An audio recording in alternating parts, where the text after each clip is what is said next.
my mind is just clouded. So there's a lot of emails I just ignore. Right. Because I don't have a really good answer for Right. I'm ambivalent, or I can't. I just You don't want to get into a dialogue of maybe. Yeah, and I just don't. I can't make myself answer emails. I also have a weird thing that I've noticed recently, that if somebody emails me, I don't want to answer them right away because I don't want to start talking to them. That's what I mean. Yeah, you don't want to get into a dialogue. Yeah. Yeah, so you know that if you answer right away, they know you just got it and they know you're alive. Yeah. So they start talking to you. Yeah. So I go, okay, I'll wait. I'll answer this guy in like a couple hours, and then I forget. That happens more often than not. But also, you know, our friendship faded away at some point, and I had time when I was writing you emails to connect with you personally. Yeah. And you ignored me. Really? Yeah, for a long time. For, I don't know, over a year. Really? Longer than that, yeah. You just wouldn't answer me, and I would write emails that said, I'm not sure why you're not writing me back, but I'm going to persist because our friendship goes back far enough. Right, I remember that. Saving. Yeah. You just wouldn't answer me. What the fuck was my problem? At some point, I caught you on the phone, and you said that you felt like when we talk, it's just about me, and I don't really listen to you, that I'm very self-centered. Right. And I took that to heart, but I also thought, well, I felt like it was unfair. And so when I tried, and after that, I tried still to pursue you. You didn't want to talk to me. So, in this round, when you were trying to get me to be on your podcast, or you're trying to connect with me, part of me was going, fuck him. I don't, if he doesn't want to be my friend, I'm not going to. But we had the conversation. We made up. Yeah, but it didn't make us start connecting. It didn't. Was he planned to start connecting? But then you got very busy. So. You got very busy. Yeah, I would say that. And look, this is yours to edit. You put in what you want here, so I'm just. I just don't care. No, but I what happens to me is that my friendship with you, like for some reason over the years, despite however much distance or whether or not we see each other, whatever our lives has happened, I feel very close to you as a friend. Yeah, no, that's the way I've always felt. And I get choked up about it. And I remember even after we don't talk that much, but for some reason we connect, as friends pretty deeply. And then when you were having trouble and your marriage was coming apart, there was this point where when I finally sort of said, well, what's going on? Like I had this idea of your life in my head. It was a lesson to be learned. I know Louie from then. And, I know her. I was at their wedding, whatever. Yeah. So I had this whole idea of how your life had transpired and what was going on in your life. And I hadn't really been in touch with you at all. And then when he told me what was really going on, I was like, holy shit, how did I miss your entire life? Yeah, sure. And then I started to realize, because this happens a lot on the podcast, that we all know each other in a very sort of intimate, deep way because of what we do. And because we are of the common ilk. A comic is a comic. And there is a weird emotional understanding that we all have. Mm-hmm. But we don't know each other's fucking life. And then I got very saddened by the fact that I'd been out of your life and there was no way for us to keep in touch. And then, I don't know, resentment happened. Who the fuck knows? Yeah. But I think that sometimes when when you just, when you don't see someone a lot, you just sort of hold them to who they were when you did know them really well. That guy must be the same guy.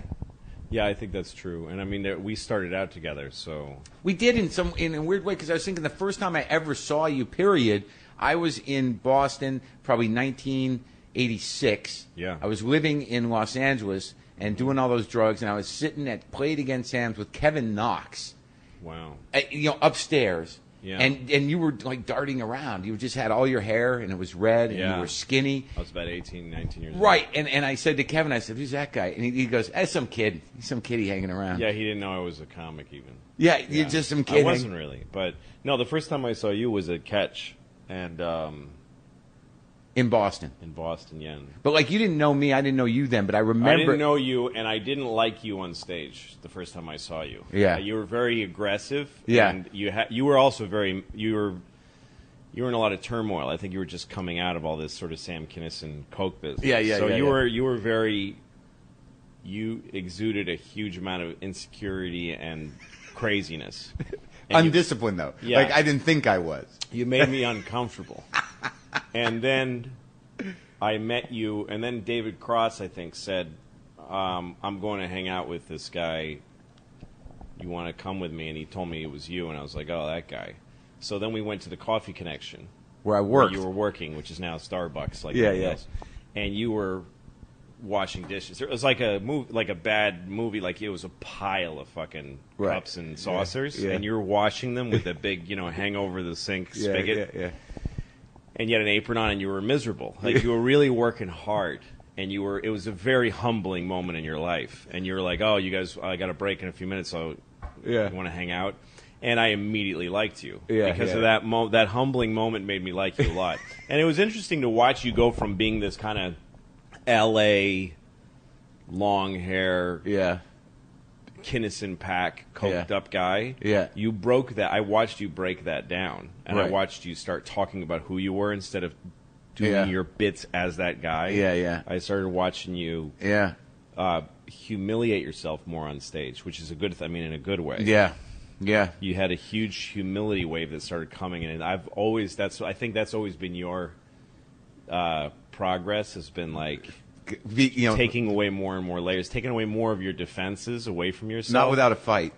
No, but the fight is fun to watch. Yeah, I think when I met you, the first time I knew who you were. Here's what I remember, because when I'm sitting there trying to think about how am I going to talk to you without getting emotional and also cover the great things you're doing now, without getting emotional or resentful or crazy. The first time I had any idea of really who you were, I went to pick up Grant Taylor at the house you were living in with him. He was my roommate, And I went to pick him up to go to a one-nighter. Mm-hmm. I walked into the house, and he's getting ready to go, and there's a room. And the door is open, and there's just a light. There's a mattress on the floor, and there's just food and clothing and piles everywhere. I lived in a disgusting Well, way. that's all I saw there, and I go, who lives in there? He goes, oh, that's Louis. and that was who you were in my head. That's Louis, and you sort of remained that guy for a while, no matter how nice the apartment was. Yes. That was the amazing. There are certain things I remember very definitely. Yeah. Like I remember the apartment. It all revolves around the apartments. I remember the apartment over the Village Gate in the atrium. Oh God, yeah. Right, and like going over to that apartment at some point, I think you had torn a hole in the wall. Yeah. There were things written. You had a set list written on the wall. I used a wall of my apartment as a phone book. Like I wrote all my phone numbers and stuff and dates. But in big, like indelible Sharpie. ink. Yes. And then again, there were the clothes all over. No, and also I remember there was one detail of that apartment on Bleecker Street was that I dropped a bottle of hot sauce one day, like a bottle of Tabasco, and it shattered on the floor. Yeah. And it stayed there for the entire time I lived there. But I never cleaned it. I never cleaned up the glass. Yeah. It was just an area of my apartment I didn't go near after a while. But this sort of, there's something weird about that whole thing that defined you. Even when you got the nicer apartment in Chelsea. Yeah, on 22nd Street. Right, there was a couple of, like, I think defining moments outside of, like, and you had that Murphy bed in Bleecker Street. Yeah. That thing that flipped down. Disgusting. The whole thing was fucking disgusting. Yeah, it was really gross. I just remember that you were this guy that came from where you did. You didn't go to college. You're from Newton, and you started out really young, and you were like building your brain. Yeah. Do you know what I mean? Yeah. Like that, you had this weird. Like I remember, like everything. You don't know that I was with you in a couple of severely life-changing moments. I was with you when we went to fucking Blockbuster, and you got that copy of Putney Swope. Yeah. It was in a bargain bin. That's really funny that you tell me that because I remember it. Yeah, because I just bought a VCR for the first time. Right, and we were just going to rent a movie. I can't rent movies because I didn't have a credit card at the time. So you bought them. I bought, and it was the only thing that was for sale that wasn't like a Barney video or something. And I remember you didn't know what it was. No idea. I didn't know what the fuck it was, and it changed your entire perception of movie making. Yeah, it did. Putney Swope by Robert Downey. It just made me think you can do anything you want, even if it doesn't make any sense. Right. What I didn't understand was that just because Putney Swope existed in a shrink-wrap box, it doesn't mean that you can go do that. Right. I mean, I just thought any movie that got made and that has a package is like a lamp in the distance. Yeah, I can do that too. Yeah. But it's not okay. But I'm really glad that was my first big inspiration. Isn't that weird, though? Yeah, you were there. It's funny because I was telling somebody this story recently about getting Putney Swope. Yeah.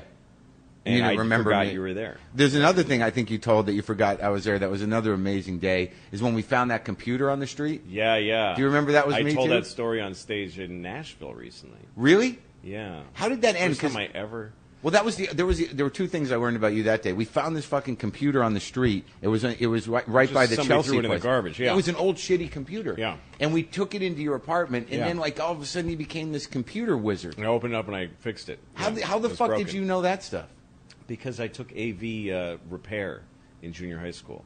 I took a class that seemed so dry and boring. But you knew how to do DOS and shit, right? Yeah, I knew how to do. My mother was a computer programmer. She is a computer programmer. Yeah. My mother's a software engineer, and she's had computers in our house before anyone had computers in their house. Yeah. We had that kind of modem where you put the phone into this big rubber cradle thing. And she had computers that had punch cards. I mean, that's how far she goes back. So I've always known computers, but I've also always known how to repair electronics because the class I took in junior high school. And we hooked it up, and we started getting information. Started learning about this guy's life. Right, and it was weird, right? He was sexually confused. He was a gay guy who had come from somewhere in the South, like one of these places where you can't live as a gay person. Yeah. Been ostracized from his family because he was gay, but also when he hit New York, he started doing drugs and became a credit addict. He started buying things at Saks with his parents' credit cards. Right. And then he went home and he stole his parents' like retirement bonds. And he was writing this in a diary? How do we know all this? Well, the thing is, this is the amazing thing about looking at somebody's computer, and I have some grief about it because it wasn't nice to do that to this person, but at least I didn't tell anybody in his life. Yeah. I just carry his information in my head. But we called him. We saw his. Did we call him? Yeah, just to see if he I was don't a remember real doing guy. that. Yeah, no, we didn't say anything. But we just called him. We heard his voice. Yeah. I don't remember that. Well, no. The thing was that we found his lies because we saw what he wrote to different people. There wasn't email then. That's right. There wasn't email then. Right. It was letters. That's how crazy. We read letters that he wrote to different people and a play he had written. Yeah. That we saw what his lies were. Yeah. But he went to a bunch of the story we pieced together because he wrote his family's lawyer, who was the only connection he had to his parents because they wouldn't speak to him. Right. He took all of his parents' money and spent it on crap and drugs. Yeah. And his father had to come out of retirement. His father had to stop being retired and go back to like a shit job because he destroyed his parents' elderly lives. I don't see. You sat with the info. I didn't know all of this. He wrote to the family lawyer saying, "Please get my dad to speak to me because it was hard enough on him that I'm gay, but also now I destroyed his life. But he really, he's kind of an asshole too, or whatever." And then he'd write somebody else mean things about his parents that didn't represent. How did you represent this as a story? What was the arc? Where did this go? I started talking on stage in Nashville. Well, because right now I'm trying to come up with a new material, so I'll talk about anything on stage. I think it died in the middle of the story. Yeah. But it was fascinating to people. When you tell people something like that, I found a computer that was broken and I turned it on and started learning about the person. Yeah. People start really fucking listening. And that guy did have an interesting life from what I knew of it, but yeah. I just remember that event, and I remember that. Well, the part of it that turned into a really interesting hook on stage was the idea that he was complaining about his father's homophobia to his friends. Yeah. And saying, my parents hate me because I'm homophobic, but I know the truth. I think only I know the truth about this guy.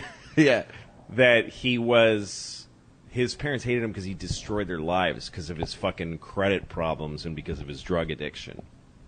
But he called it, they're just homophobic from the South. Right. And it was an interesting insight to me, and it made me wonder about other people who, you ever watch The Sopranos? Yeah, yeah. There was some storyline where Meadow had a black boyfriend. Yeah. And her father was racist against him. He didn't like her having in a mixed couple. And then the boyfriend turned out to just be a prick. Right. And he left her. Yeah. Because he's an asshole. Right. And her mother said, whatever happened to him? And you see her wheels spin, and then she goes, Daddy chased him off. And it's bullshit. She lost him. Well, she lost him partly because he's an asshole, but also because she was superficially didn't like her. Yeah. Yeah. But she wasn't going to let go of her right to say my daddy's a racist piece of shit, even though it didn't have anything. And I wonder how much that happens in people that complain about racism or homophobia in their lives, or any discrimination. A lack of taking responsibility for their own real feelings. That they have something that they've done, that they use it to cover stuff in their lives. Well, I talk about being in Scotland, where I say, fuck the Scottish. Yeah, no, that's what and only because they didn't like me. Exactly. So, and that enables me to generalize about an entire culture of people. Like those Scots didn't like me, but I'm aware that it was that personal. Exactly. And that I don't know anything about Scottish history. Every time I go to England, it's a challenge. I love working there, and I often have some great shows there, but sometimes I don't. It's to me the hardest place for me to work, and I know it's all about me. I go there with all kind of preconceived shit. Yeah. Whenever I come home from being in England, every show I do, I say, fuck the fucking dirty British, and I just say terrible things about them, because I know, first of all, the people here will just get excited. I don't care what crowd, we're still America, and they're still England. Fuck anything is good here. Oh, yeah. As long as we don't acknowledge that we're in trouble. No. Yeah. And I think the other, defining thing, and not so much that I was a defining thing, I'm just trying to remember when I was sitting there, like, I was surprised about how much I know about your career without actually researching it. Just because I knew you. There were times where I'd go to your house and you had all big wads of money, because you came down here in probably, 1988?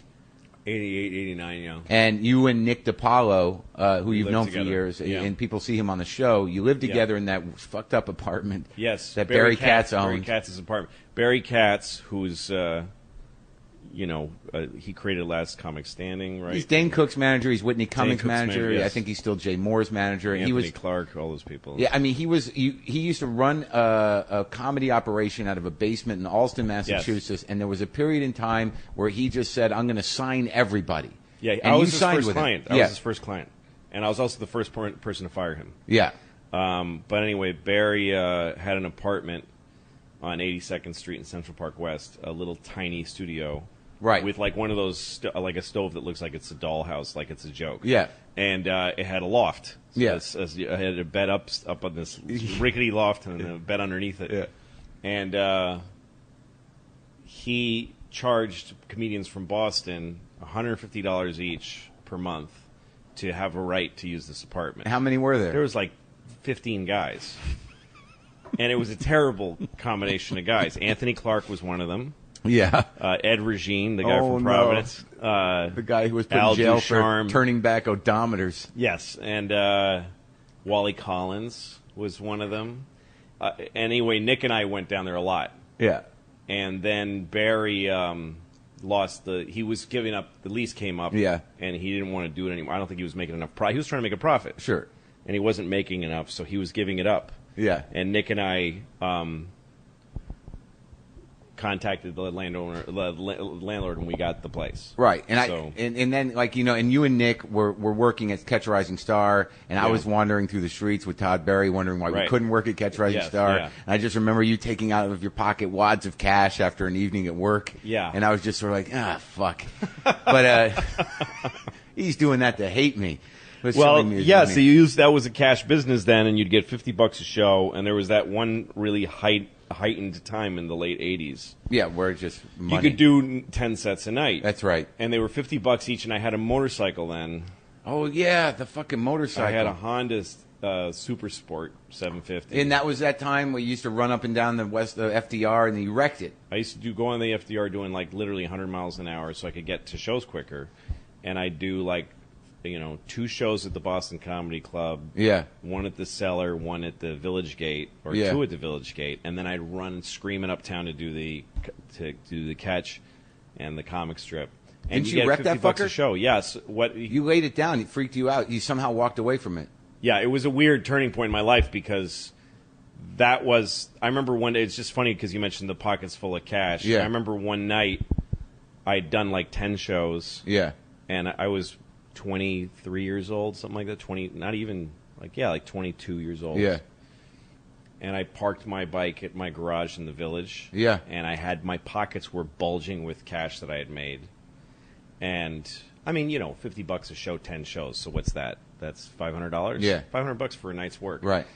23 years old, and then I'm walking to my Bleecker Street village apartment. Yeah, I remember you had the parking space across the way. It was a walk. Yeah, and you also had cars there too, didn't you? You bought these weird muscle cars. But so when I remember there's one specific night that I was walking home with a ton of cash from my motorcycle to my village apartment, and I thought I have the greatest life in the world. Yeah, I don't even care if I don't become famous or anything. This is the balls. Yeah, I have the world by the fucking balls. I had that thought that night. Yeah, and then the next night, I was going down 2nd Avenue doing about 70 miles an hour, and a car went through a red light going perpendicular.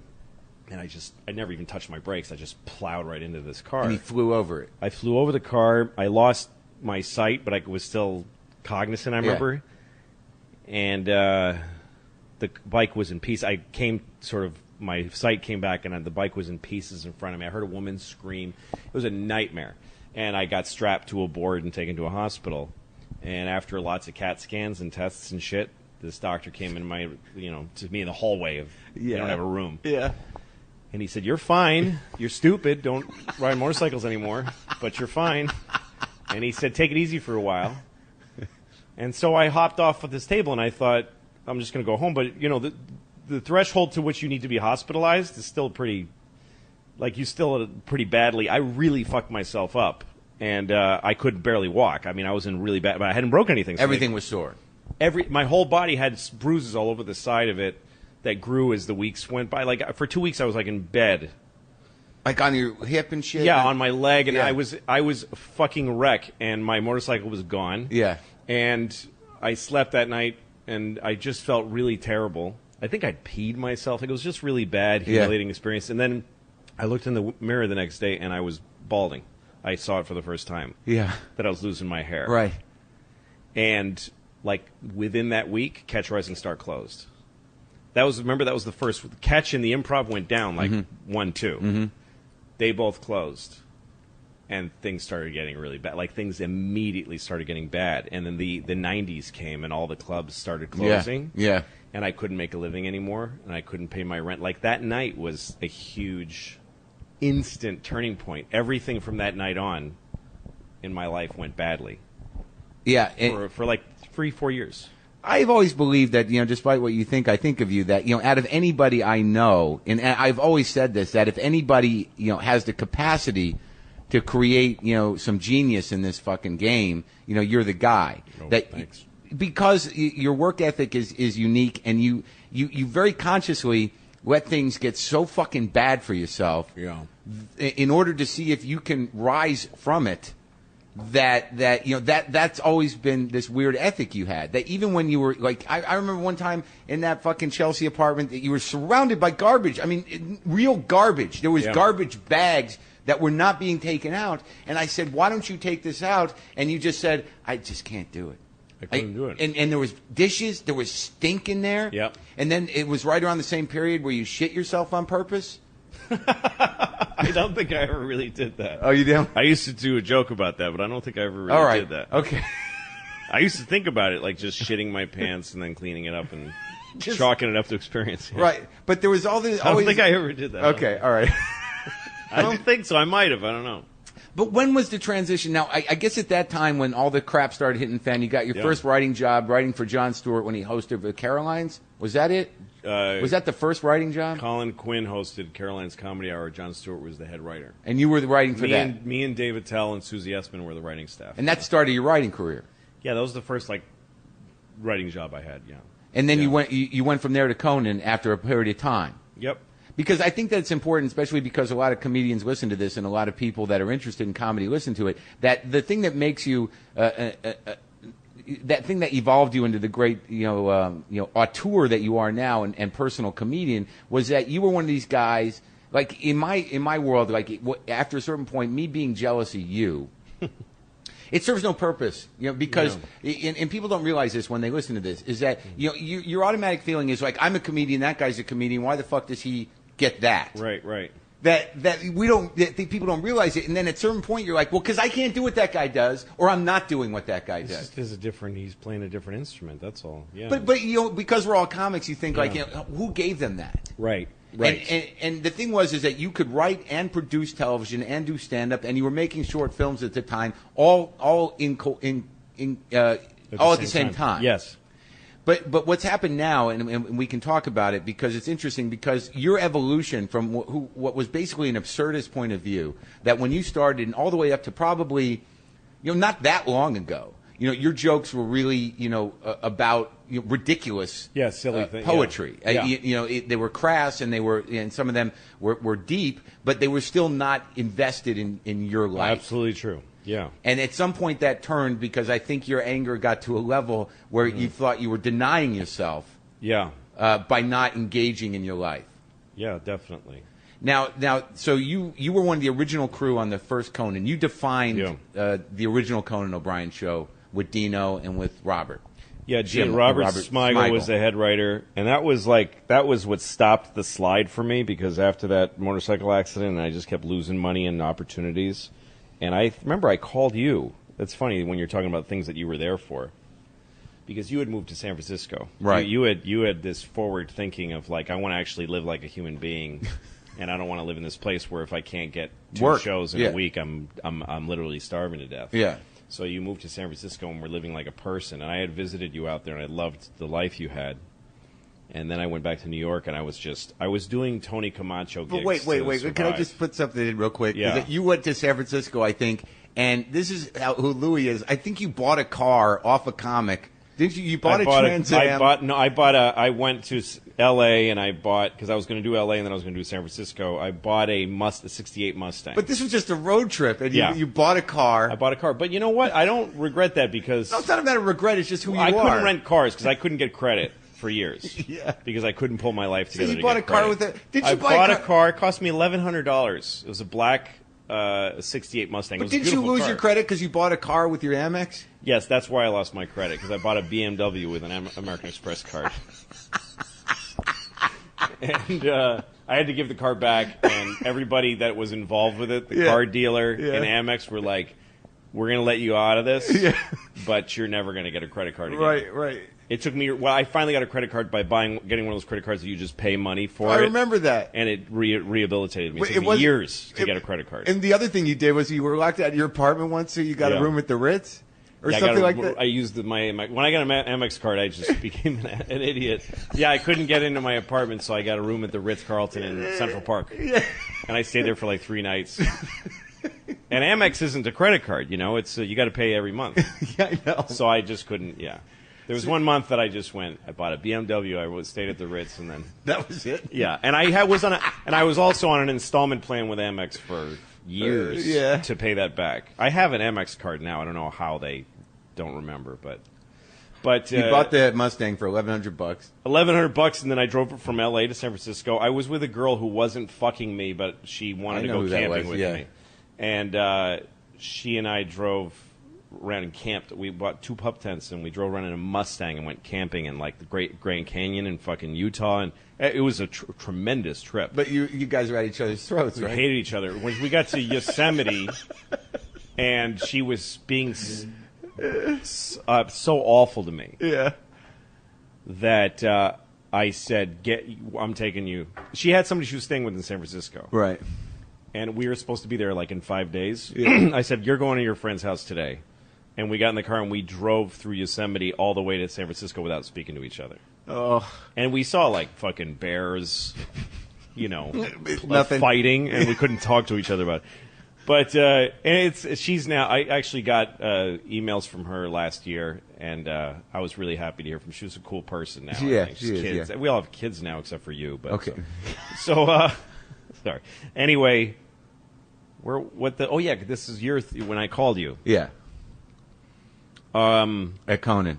Yeah, I wasn't doing well, and I was doing gigs in, like the Nanuet Holiday Inn. Sure. Stuff like that. Was it what was that, the Taunton Regency? Taunton Regency. Well, I'd have to go up to Boston sometimes and did those. That's what we did. But there was the New York equivalent, which is like the Connecticut fucking whatever. One-nighters.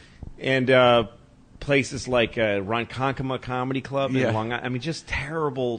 When everyone was shitting on comedy, it wasn't. And you had to drive up to 4 or 5 hours to make $200, $250. And I was working a lot for a guy named Tony Camacho, who one night I worked Rascals Comedy Club in New Jersey, middling for some guy for $100 a show. Yeah. And at the end of the week, he paid me like $150 light of what he owed me. Yeah. And I said, you owe me more. And he just laughed at me and said, yeah, what are you going to do about it? Come on. You need the work. What are you going to do?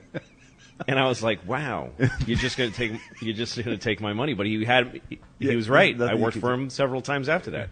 These guys are the gatekeepers. No, they're amazing. But so that's where I was at. Right. And then SNL had a huge turnover. Saturday Night Live threw out a huge amount of their cast. It was one of their biggest.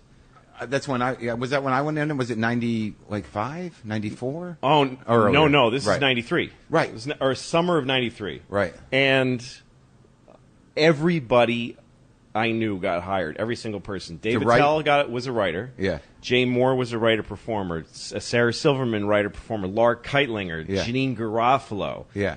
I mean, my entire generation of comics got hired in SNL. Everybody. Yeah. And I was at the same audition. I auditioned the same night.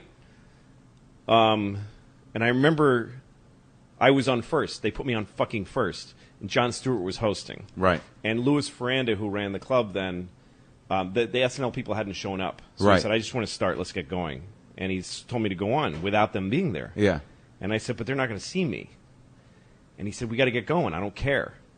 And I mean, I was crushed that I was just not going to get seen. The gatekeepers. Again. Yeah. So Jon Stewart was my friend, and he said, I'll do as long as I can. Yeah. And he did like 20 minutes to open, but then he kind of shrugged at me and said, I got to bring you up. And I went on, and the instant I went on, the SNL people came in. And not only did they come in at a bad time, they also fucked up my set because they were huge. Seating. Yeah. Big, it was like Seating 12 people. Yeah. But saving grace was that David Spade was in the group, and he knew me. I didn't know him personally, but he liked my act, so he told him, sit down and watch this guy. And I saw him do it. And I had a great set. And then everybody else followed. And the next day, everybody found out who was hired. Everybody was hired, and I wasn't. And then I thought, this is it. I mean, I don't know if I can keep doing this. And that's when you called me? I called you in the middle of the night to ask you about San Francisco. Yeah. And whether I should move there. And I was questioning the whole career. Yeah. And did I say anything helpful? We talked till dawn. Yeah. And I think I unloaded on you that I didn't think I had any shot at anything anymore, and that I was really remorseful. But it's like coming out of prison. How do you back out of a comedy career? Yeah. I was 25 years old, and I had been doing stand-up since I was 18. Yeah. So I had no way. No skills. Nothing to offer. Any other. Except you could resurrect a dead computer. Yeah, I could fix a computer or a car. Or I could cover a football game for a cable station, you know? And so we talked about it. You told me about your life there, and I just thought, I'm not going to make it there either. And I hung up the phone intensely depressed. Yeah. And then my phone rang like 2 hours later. Like I got 2 hours sleep, and it was this guy. Hi, my name is Robert Smigel. I don't know if you've heard about the Letterman show going away, and Conan is this guy. And I didn't know any idea who Conan was. And he said, Jim Downey saw you at Catch. Jim Downey was running SNL then. And he said that you were funny, so I wanted to know if you had any writing samples. Did you? I had it. Well, I had short films I had made. You had the ones that with I just Shapiro made on my own dime. And ice cream. Yeah, all that kind of That's stuff. That's available still on DVD, right? No, but you can see it on YouTube. I just put it all on YouTube. Oh, you don't sell that DVD of the short films? No, because I had to just make that in my house. That DVD. I have one of those. Maybe I could. I should hold on to it. Sell it, yeah. But or maybe I think my ex-wife actually took that. She's a big fan. Oh, okay, good. Well, she could sell it then. Which ex-wife? Misha. Okay. But anyway, yeah, he hired me. Within a week, I was hired at Conan. They saved my fucking life. And I think it's important for people who are listening to realize that between you, Robert Smigel, Dino Stamatopoulos, and Conan, you guys redefined what late night sketch comedy looked like in the context of that type of show. Yeah, it was a pretty different show, yeah. Well, you were pushing the envelope because your comedy, being as absurd as it was, and his sensibility and Dino's sensibility, brought this type of, almost childlike inventiveness to sketch comedy again, which was completely unique. I think that's true, yeah. And that it set the tone for that show for the next 12 years. Yep. And you remain friends with Smigel and Dino, I guess. Yeah. To some degree. But, I mean, it's just interesting that you were at these junctures where the one thing I also remember is that coming off of that, and this is still when your stand-up is primarily, absurd, but inspired, but noise based and a lot of right. I mean, I'm not being condescending. No, not at all. Of course not. But the greatest moment of this type of style backfiring, which I thought was an important moment, was when Dana Carvey got the variety show. Yeah. And Smigel was the head writer, and he brought you guys in. Yep. And you wrote that sketch, that opening piece. The nipples thing, yeah. That really was like a thing where like it sort of resonates all the way through to Conan, not functioning the way the network wanted to in the Tonight Show slot. Right. Was that here Dana Carvey had a primetime show and he brought in you guys who were a late night operation. Yep. And you guys struggled over that sketch. And what was it again? It was just this weird idea that I had on the way to work one morning that Bill Clinton had surgery so that he had nipples going down so that he could breastfeed. The first idea was just that he could breastfeed. Right. And then I thought then he would have nipples going down his belly and like a puppy, like a dog. Yeah. And you got to work around Carvey, who was an impressionist. Yeah. That's who I think you were that's why I for. said Bill Clinton. Right, right, of course. But I also did like the idea of Bill Clinton breastfeeding a baby. Right. Like on national TV to show that he was nurturing. Right. So it was a good-hearted idea, but it was the opening sketch for the first show, was it not? Yeah, and it shouldn't have been. I mean, I argued against it being the opening sketch because I thought it's going to kill us. But the network really wanted Dana to do an in-one. It was like this thing where they wanted a thing where Dana, in a character, talks to a camera. And it's the only option we gave them that had that. The only option you gave him was that Bill Clinton opens his shirt. He has puppy nipples. He has dog nipples. Yeah, and there's milk spurting out of them onto live puppies and squirting them in the face, and kittens on his desk. And what was the blowback from that? Really scared the shit out of people. It really bummed people out. Because we were on right after Tim Allen's show. We were on it. We were not a late night show. We were on at fucking 8:30. Yeah, or 8 o'clock. I think we were on like it was something crazy. Like, what are you doing? Mm-hmm. And I learned a lot from that whole experience. It was a terrible, terrible experience. I hated it. I hated being. What did you learn? I just learned that you can't force people to like something if it's not what they want. I mean, it's not. Why were we trying to make these people? We would get these letters that were heartbreaking. That really hurt my feelings. Like people that are really like just were so upset by what we did. But in that sense, though, like you and Dino and Robert, though Robert is. He's a little more cartoon thinking, but I mean, wasn't that part of the agenda? Was it to push the envelope? Well, when we did the show, ABC had NYPD Blue on the air, and they had created something new in television, which was a watershed hour. That in British television they have a watershed hour. Right. After a certain hour, you can do absolutely anything you want. Nudity, doesn't matter, because they just figure kids have gone to sleep. That's how they handle it. Yeah. If you're dirty, you go after watershed. Well, ABC started saying words like shit and asshole on NYPD Blue. That was brand new. Yeah.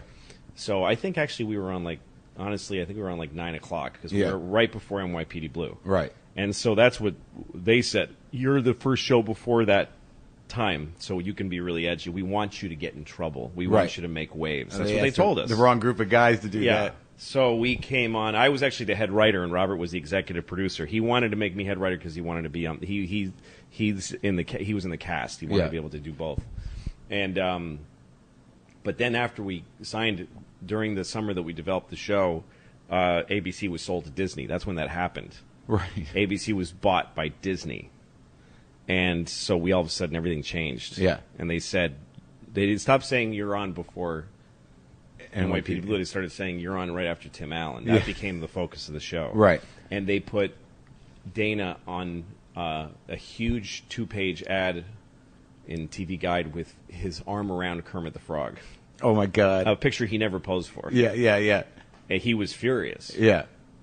And the expectation for the show was it's going to be very sweet. And Dana's a sweet guy. He's not a guy. He's not a guy you think of as irreverent. Well, when you were trying to sell him on the breastfeeding thing, what was that like? He loved it. I mean, Dana was a gamer. I loved him. Yeah. Dana's a great guy, and he's an enormously talented, just funny actor, and he's got old chops. He's a real traditional. He's like Sid Caesar or something. Right. I thought the show had great potential because of what he could do and what he was willing to do. Yeah. He was willing to do anything. Right. And I think, okay, so now if we move into the other stuff, I think one of the other turning points, you have this uncanny ability to really hold on to small bits of wisdom that sort of define your life for a while. You know, and I've noticed that, you know, people who, and this is for me included, but you also, that people whose fathers were, you know, primarily absent tend to try to put their life together on their own. That's a really interesting observation. I think that's true. You know, where you're sort of scrambling for the right role models and the wisdom that's going to guide you, you know, through your creativity, through your life, things that you can, you know, like sort of these mental marking posts of like, you know, that thing means something to me and it can help me. And I remember when Francis Ford Coppola was a guest on Conan, and you guys were doing Bad Fruit Theater. Yeah. Which was really just small puppetry with rotten fruit, you know, from movie scenes. And you were like really obsessed with this. You know, we're going to do Apocalypse Now. You brought me in to do Dennis Hopper's voice. Yeah, I remember. And I think like the Dennis Hopper Rotten Peach, you know, fell off its thing. You know, but you were you so wanted Francis Ford Coppola. Big deal for me. Right. Yeah. You really wanted Coppola to acknowledge your genius for taking a scene from his movie and doing it with rotten bananas. Yeah, that was the biggest deal in the world to me. It was like, I remember, because you're like, this is a big opportunity, because you were a filmmaker, and I think, you know, outside of being a stand-up, once you started making films, you really saw yourself as a filmmaker. That's what I wanted to do, yeah. Yeah. Because I was obsessed with Coppola because that movie Heart of Darkness had come out. Right. A documentary about Apocalypse Now. And that was a massive inspiration. That made me believe that I could be a filmmaker because the way how crazy he was, and how he worked against the odds and made that happen. He made that movie happen without anyone really wanting him to. Yeah, and he had a large enough personality and enough talent to people where people would tolerate. Yeah, and there was a moment, and when you talk about little things that have been guiding principles for me, that one has like eight of them in him, and one of them was. This guy in the movie saying the way Francis operates is he wants to make a movie, he just starts making the movie. Yeah. He doesn't wait for permission or for even the money. He just starts making the movie. And he figures if I start making the movie, people start joining along. And that's how I've done everything since then.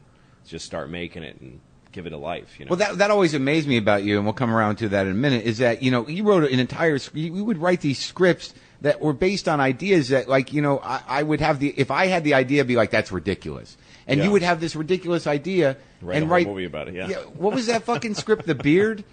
Oh, Annie's Beard. Yeah. What was that about? That was about a woman, like a pretty young woman. Yeah. Who works in show business.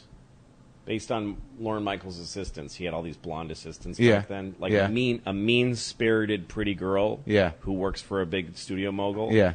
And drives a Jetta, you know, whatever. And one day she's talking on the phone. Yeah. She's driving, and she plows into a kid and kills a kid. Yeah. And the kid happens to be a girl who has a beard, like a full man's beard. See, right there I would stop the movie idea.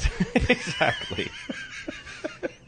So she has this beard, and you just see it. It's not made a big deal out of. You just see when you see the kid get hit, the kid has a beard. Yeah. And so she's vilified by the L.A. community, you know, the press. Yeah. Big sensational trial of the woman who killed it. Gorgeous, rich woman on a phone killing a kid. It would be, you know. So she's on trial, and the kid has a little, the dead girl has a brother who says, what happens is the family of the girl is so nice, and they don't want to ruin this woman's life. They don't want her to go to prison. They go to the judge and say, please don't ruin her life. We lost our little girl. We don't want. And the judge is very moved by this. And and the little boy says that he tells this story that their father had a beard. Yeah. And he died. Yeah. And that the girl willed herself to grow a beard. Yeah. As a monument to him. Yeah. And said, as long as I wear this beard, he'll never die. Yeah. And now she's gone. Yeah. So could she grow a beard? The little boy asks the judge. I can't believe I wrote this.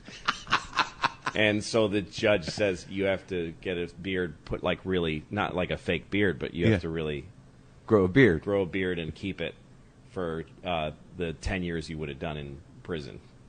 And so there's this scene where they graft a beard onto her, like they do this whole crazy, this fucking insane thing, and she wears a beard.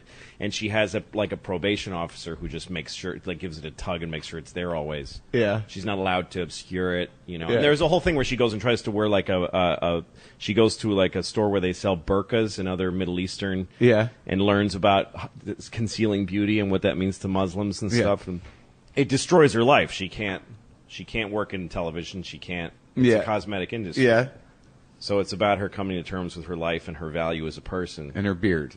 And her beard. At one point, she shaves it and runs off, and there's like helicopters chasing her, like The Fugitive. It's fucking crazy. But no, it was a mess. But I was obsessed with it. I tried to get it made for like 3 years. And it broke my heart that you didn't get it made. Never made it. Never will. And then there was I guess we should talk quickly about the Pootie Tang debacle, because I mean, I think a lot of people that love you. Look at that movie as this cult movie. Yeah. And I remember when you were going through that you had a very specific vision for that movie, and it was the first time you had studio backing, and then you had to go through that process where the studio gutted you, took your power away, and then stole your movie. That's right. It's terrible. And like I just remember that there was this when you had your first cut. Yeah. And you were ready to go, and they screened it. And who was the big executive? She was famous that sat there. Well, Sherry Lansing was running Paramount at the time. And they sat down with that movie that you were ready, that you were done with. Yeah. And you were there. And what happened? Well, I went out to L.A. for a screening. Really, John Goldwyn was the main guy that we dealt with there. He was Samuel Goldwyn's grandson, this guy. So you, of course, attached a great legacy, knowing you. That's sort of like you're part of movie that was a history. Big deal. Yeah, that was a big deal to me. And I still, to me, it's like you remind me more of John Milius, actually, than Francis Ford Coppola. Yeah, probably with But I loved that experience, even in its at worst time. I was very unhappy. It was very stressful, and there were times where it's one of those things where your back gets put against the wall, and then it feels like somebody's pushing on your chest, but you don't have anywhere to go. Do you know what I mean? Yeah. Things got worse and worse, and I started to wonder what my capacity was. As a filmmaker.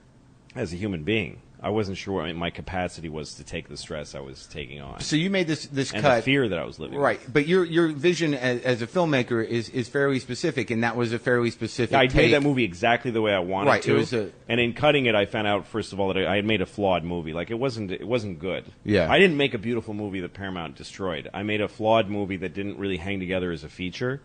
I would, with the wisdom I have now, I would have, if I were them, just let it be released the way I made it. Yeah. And just see what happens. It wasn't a big risk. It was a $3 million movie. Yeah. And Chris Rock was in it. Yeah. It made its money back the first weekend. It was fine. Yeah. I would have just let it go because they wasted an enormous amount of money. They recut for almost a year.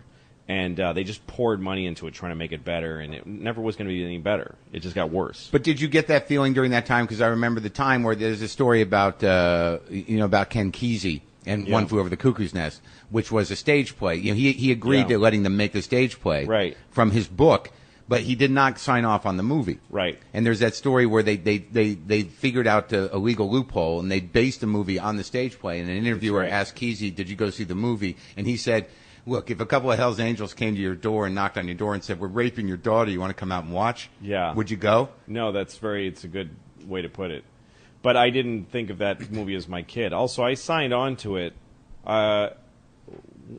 When we first started talking about doing Pootie Tang, they were going to do it with Paramount Classics, which was like their little indie arm. And they were going to make it for $2 million. And I was so excited. And then they said they wanted to make it for $3 million and do it with Paramount proper and give it to John Goldwyn and make it as a real, even though it wasn't a lot of money, as a studio movie. And I said I didn't want to do it because I thought that process would destroy it. I didn't think I could work under that. Yeah. Not on Pootie Tang. Right. It's a crazy idea. But then the interesting thing about knowing how politics in show business work, which I think this was the big lesson for you, is that they then took the movie and they hired people you knew and had worked with on the Chris Rock show, which you also wrote. That's right, and also movies on my little short movies. I had a lot of people on it. Rick Shapiro was in Pootie Tang. Well, but all I mean, these just guys I'd done this goofy stuff with. Right, but in the sense that they were going to take your movie and then rewrite it and recut it. Oh, you mean when they went to redo it? Yeah. They hired Ollie Leroy, who was a writer. He was one of my friends, one of the writers I worked with on Chris Rock. Yes. Now, did that destroy relationships for you, or at some point did you just we're not accept? Friends now. I hated what he did to the movie, but I don't know. His job was different than what my job was, so I look at it very differently now. But at the time, I was pissed off at him. So getting for back taking to the job and for hurting the movie. Yeah. Yeah. So getting back to the Coppola episode of Conan, because I remember what he said to you. That out of all this expectation, I'm more interested in what do you remember, because I wonder. What do you remember that happened? Well, I remember that that you really wanted him to recognize. Yeah, him. I wanted to get a big ups from him. Yeah, you'd done this thing with the bananas. It took days. Yeah, to write this scene. It was the scene where you're going to say he was a wise man, he was a kind man, yes. He had plans, he had wisdom. Bullshit, man. and that you really wanted Coppola to sort of tip his hat at you for this great puppet show that you put on from his thing. Yep. And he sort of iced you a little bit. I said, hey, somebody introduced us. This is Louis C.K. He's the one who created the fruit thing that you saw that you just watched. Yeah. And Coppola smiled tightly and went, it's very nice, thanks. But then the thing that he said to you was, do you have kids? No, I don't remember that. Tell me what that is. I don't remember that. He asked you if you had kids, and you said you didn't. And he says, well, you can't be a real man unless you don't know what it's like to work. Unless you have children. Oh, my God, I don't remember that. Well, Did Coppola say that to me? Well, I believe that's my recollection, because I thought, because I remember it, because you said it to me, and it must have had something to do with the fact that it was a puppet show. Yeah, yeah. And he basically said, well, you don't know what it's like to have responsibility, that what you extrapolated from it was that, how can I, if you don't have a responsibility to other people, how do you really know what it's like to be an adult? Yeah, that's very true. I think that's very true. Yeah, well, that's what I remember. I think I remember him saying something like that. Yeah. Well, I mean, I don't know why I would remember it and you wouldn't. It's funny. But... Well, because that's sometimes you give people things in your life and they remember them and you don't. Yeah, because I think it's very indicative of how you think. There was a library that Alexander the Great built in Alexandria, sitting in Egypt, and it had all the great Greek works of Greek literature and philosophy and art, everything. Right. And then when we became a Christian West world, they burned the Christians burned everything. Yeah. And they burned that library down or whatever. I don't know. I could be wrong about all this. But we still have a little bit of Plato and Socrates. Yeah. Very little. There was a lot more. Yeah.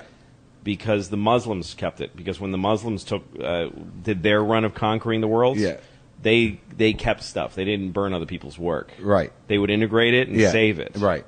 So we have all Greek literature and philosophy and all that stuff exists because the Muslims held on to it while we were going through the Dark Ages and forgetting everything and letting this Jesus-y shit ruin everything. Yeah. And then when we came out of the haze, the Muslims were there saving it for us. Yeah, and that was, you use that to sort of exemplify. You remembered this Coppola thing and I don't. Yeah, this is very great about the way you think, because like you have minor problems in your life, and I always like, if it could be like, I really have to stop eating ice cream.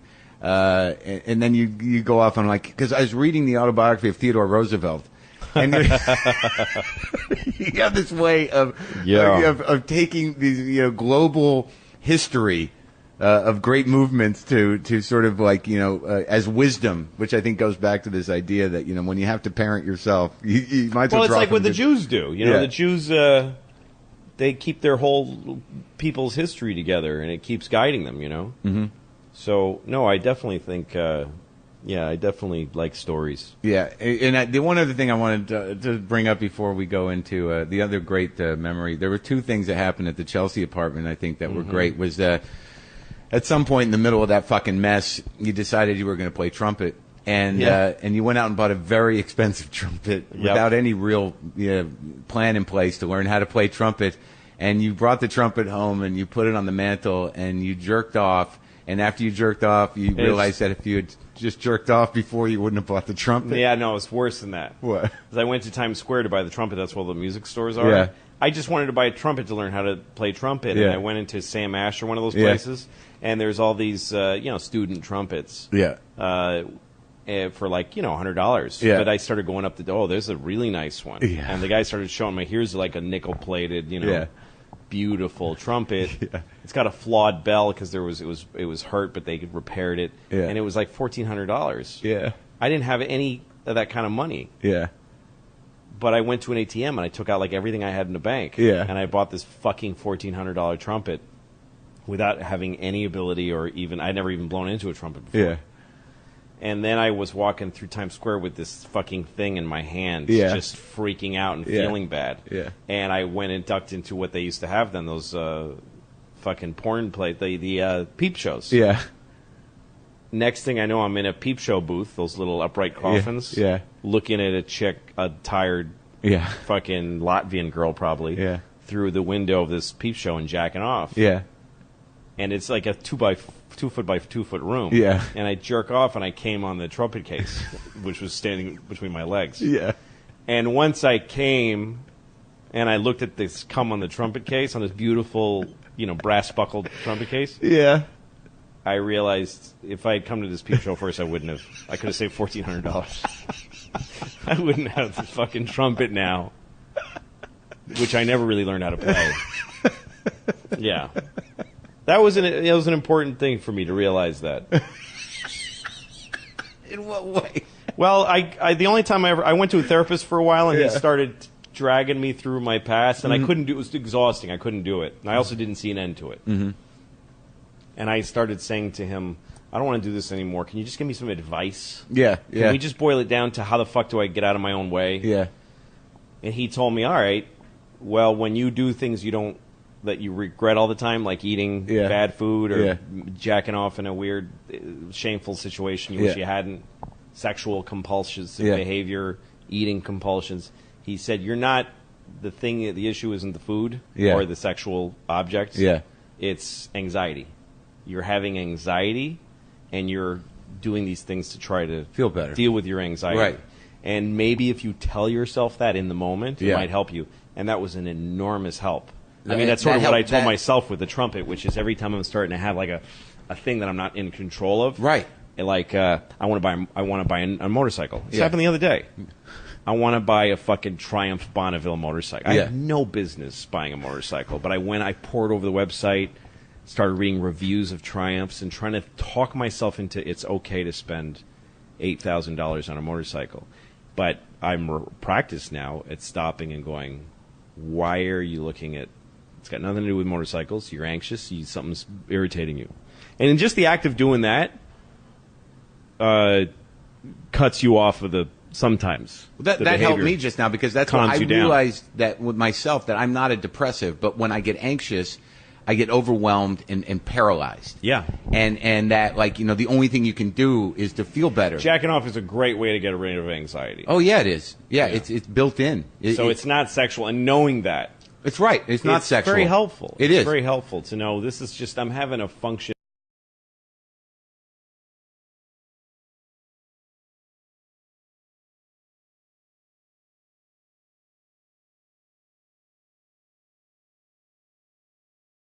The moment where, because I don't know when it happened because of whatever our relationship is, but at some point, creatively, you were making these absurdist films and you were respected for that, and they were great. All of them are very great.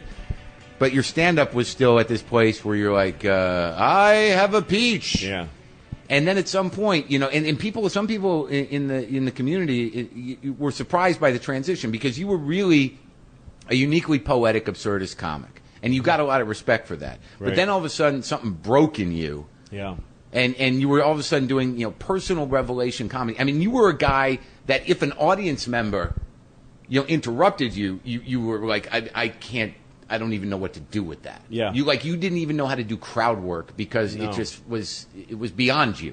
Yeah, the act I was doing was kind of meta. It was kind of absurdist comedy. I wasn't really functioning as a stand-up. Yeah. How you guys doing? Yeah. I wasn't that kind of guy. Right. You were doing if anyone interrupts this process, I'm thrown off. Yeah. Right. This is fake. Yeah.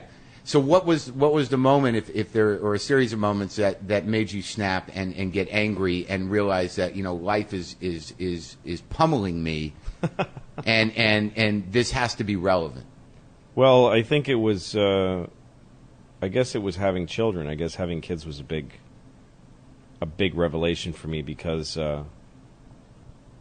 everything in my life that meant anything to me was work and stuff, and jerking off and ice cream and that was like in this muddled outskirts of my life, this thing that I had to do because it was me patching together a personal life. Yeah, but you were also you're a warrior in the sense that there was a time where you and Attell and DePaul, you and Attell were battling for superiority, in a fairly. And he won that. He won that. That round, yeah. Yeah, he became the biggest comic in New York, and I just felt like I kept shrinking and shrinking and But shrinking. it was a very conscious thing that you guys were friends, and there's nothing wrong with healthy competition. No. And the way that you both saw each other. I had him on the show last night, and he was manic and brilliant, and but he's a very different animal than you. Totally different. And the thing is that there was this real sort of like leader of the pack shit going on, and you've always had that the struggle to be recognized for being the best fucking comic, that all of a sudden now you have kids and your life is no longer just about executing your will as a comedic talent and being recognized. You're responsible for other people.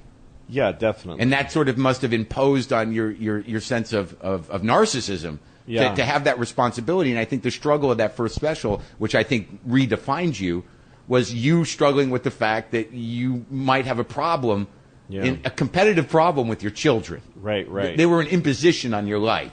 Yeah, I mean, but you loved them. Yes. Well, they were an imposition because I loved them. Yeah. If I didn't care about them, there wouldn't have been an issue. You'd just be one of those dads. Yeah, I got kids. Yeah. I don't know what I can't really doing. spend much time with them, but they're there somewhere. I mean, like when you read about people, famous, great guys from the past, and their kids just were completely and utterly ignored by them. And fucked up now. And everybody just thinks that was a byproduct of how great that person was, and we all give them a pass for it. That's the way a lot of people think of that. But I also remember a lot of this impetus about how you were going to handle kids and how you were going to break a pattern was that your father split. Yeah, I wasn't going to do what my dad did. I also just, it was a huge thing for me, because I always thought that every second of my life should be poured into work and doing what I want to do. And winning. Yeah, and yet, well, I never looked at it that way. I've always been obsessed with the things the projects that I'm doing. Right. I always get obsessed with them as work. I never really had this thought of like, I want to be the best, or I want to be seen, or I want to be recognized. I just really wanted to keep being able to do what I do. I love the work. Yeah. And part of the work is showing it to an audience. I never would want to exist in a vacuum and not. To me, the whole point is bringing this shit to crowds and making them laugh. Right. But anyway, I had seen a lot of like 60 Minutes episodes where they talk about a guy like Bill Parcells or whoever, and he just look at how he's so manic and he's so amazing. And then they talk to his wife, and she always has this kind of smile and says, "We just know that we don't see Bill from." September 1st to February 15th. And that's, you make a deal with yourself that's okay, and I love him. And they always say, and then at the end of the episode, Morley Safer says, they're divorced now. Yeah. So I always remember that, and seeing the kids going, Dad loves football, and not much else. Yeah. And I always thought that's really not okay. If you're going to have kids, you should don't have kids if you're going to do that. Mm-hmm. But anyway, I didn't. When I had my daughter, when her mother had her in front of me, everything changed. I just fell in love with this kid. I just felt. I remember she was screaming in the delivery room, really upset. She seemed particularly upset. I mean, kids are supposed to cry when they're born, but she seemed angry to me and upset. Like I expected, just when a kid's crying in the delivery room, everybody's smiling. Yeah. Oh, look at her cry, you know. But I was really upset for her. Yeah. And they put her on this little table, and they're putting stuff around her. Sorry, it's all right. Unexpectedly emotional.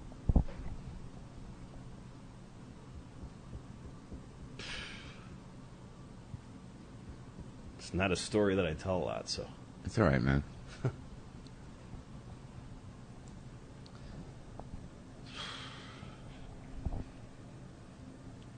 Let me have some water.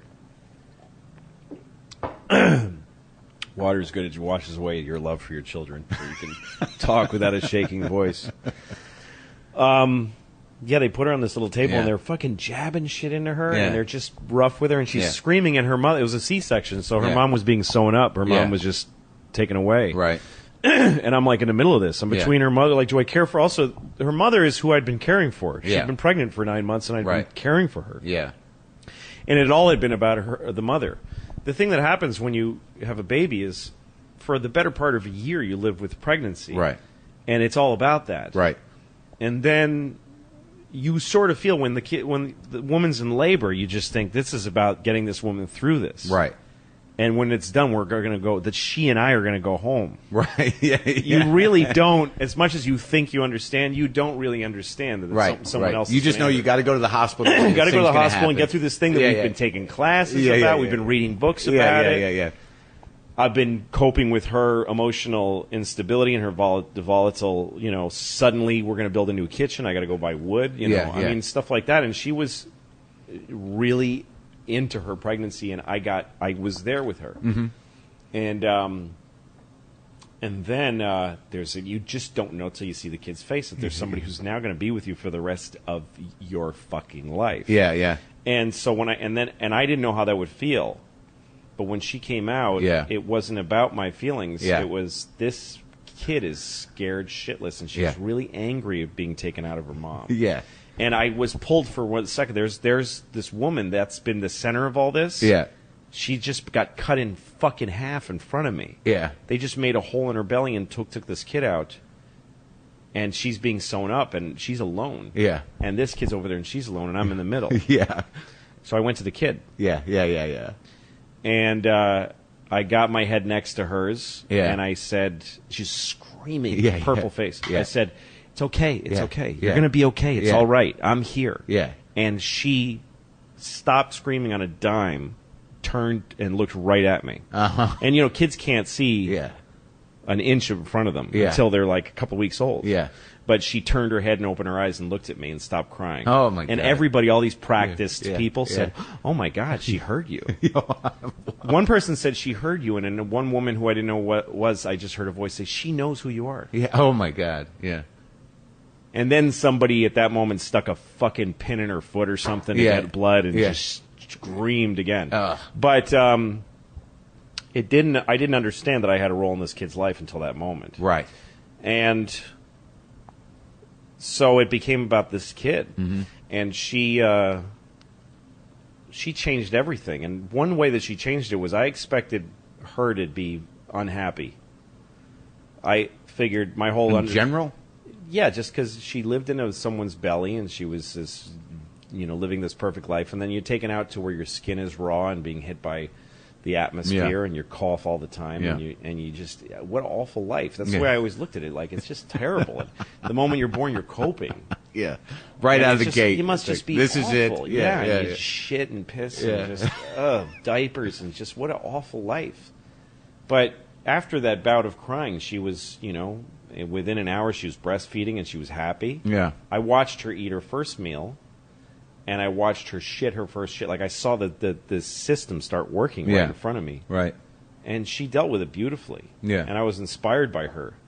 Well, it's interesting that having a positive attitude about life. Well, that moment where I think that happens when you're primarily want to have control of your life and the people in your life, and to a certain degree, and that you were there for your wife, and that moment of concern where you realize, like, there is this raw life in front of you. Yeah. And on some level, outside of you being the father, you really have no control. No, I just had huge sympathy for this kid. Right. That was the main feeling that I had. And everything started to flow from that. And I also found out, I mean, I don't like babies as a human. Like, I'm not wired for that.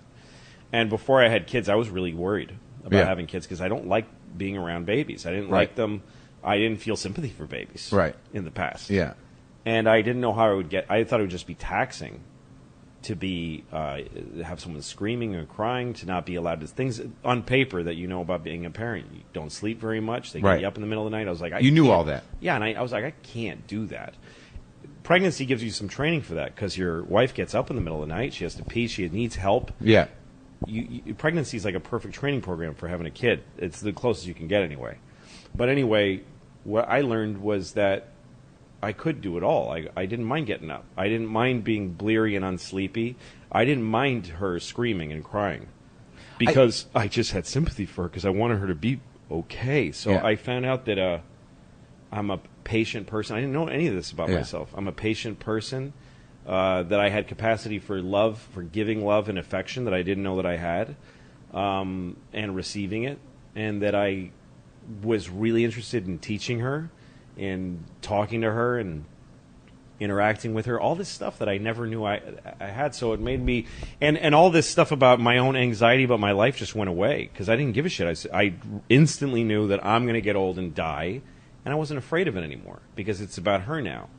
It's about giving her a chance to be happy and have her own confidence in her own life.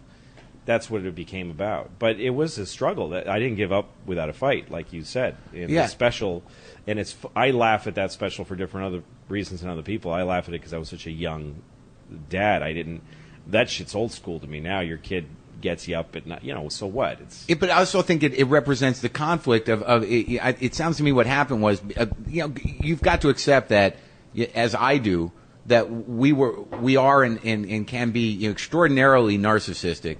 And we have those feelings that we create our world and we comment on our own brains, and you were primarily commenting on things that you imagined, and that at that moment it seems where you became emotional and in the moment where it really happened was that it shattered your narcissism.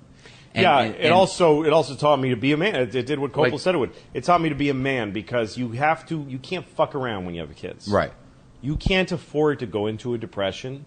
You can't afford to go eat yourself into a stupor and lay on the floor. You can't do it. The kid needs to be taken care of, and the kid needs to be supported. I suddenly had a reason to earn money that was real. And this whole thing is what really defined the next phase of your creativity. Yeah, because all these struggles are still real to you. You still eat ice cream, but now I still you do have that stuff. But I've learned, and also I started to look at shit as a real man does. In other words, instead of going like, I'll have an idea when I have it, and fuck the fucking system, and the studios are assholes. Yeah. And, why am I getting the gigs? All that kind of stuff. Waiting around, expecting shit to just happen.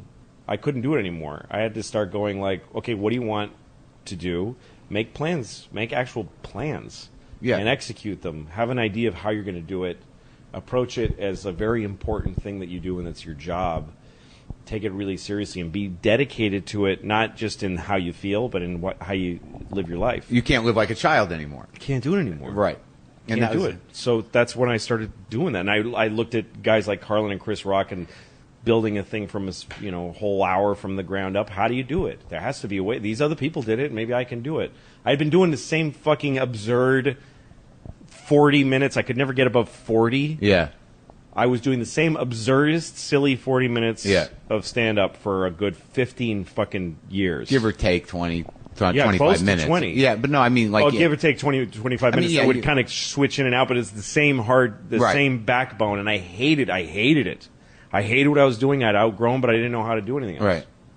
And then the gift of real life hits you in the head, and you realize... Made me go, I really have to actually try. I actually have to go up on stage and not be afraid of bombing, not because I'm so cool, but because it's my fucking job. It's my responsibility. But also, I think I need a future as a stand-up. I have a child. Right. And also, I think you're probably not giving yourself credit for the fact that the evolution of your creativity, because I think you've always been a poet in the sense that you struggle to understand large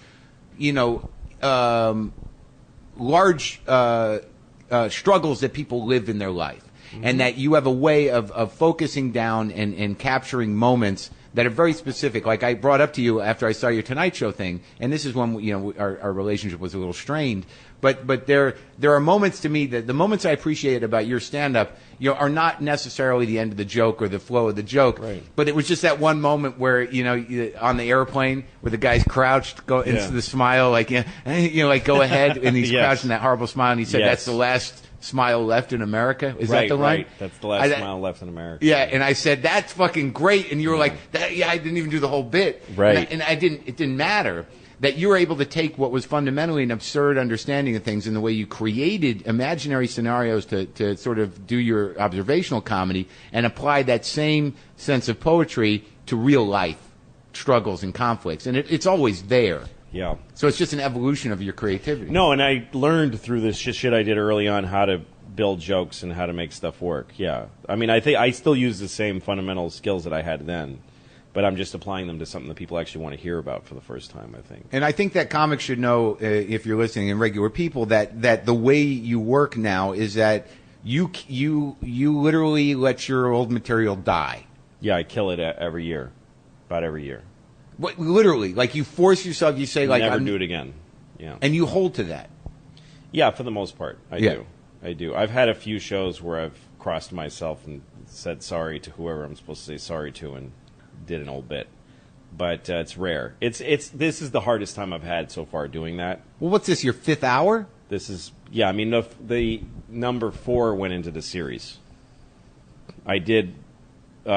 Shameless was the first time I did that.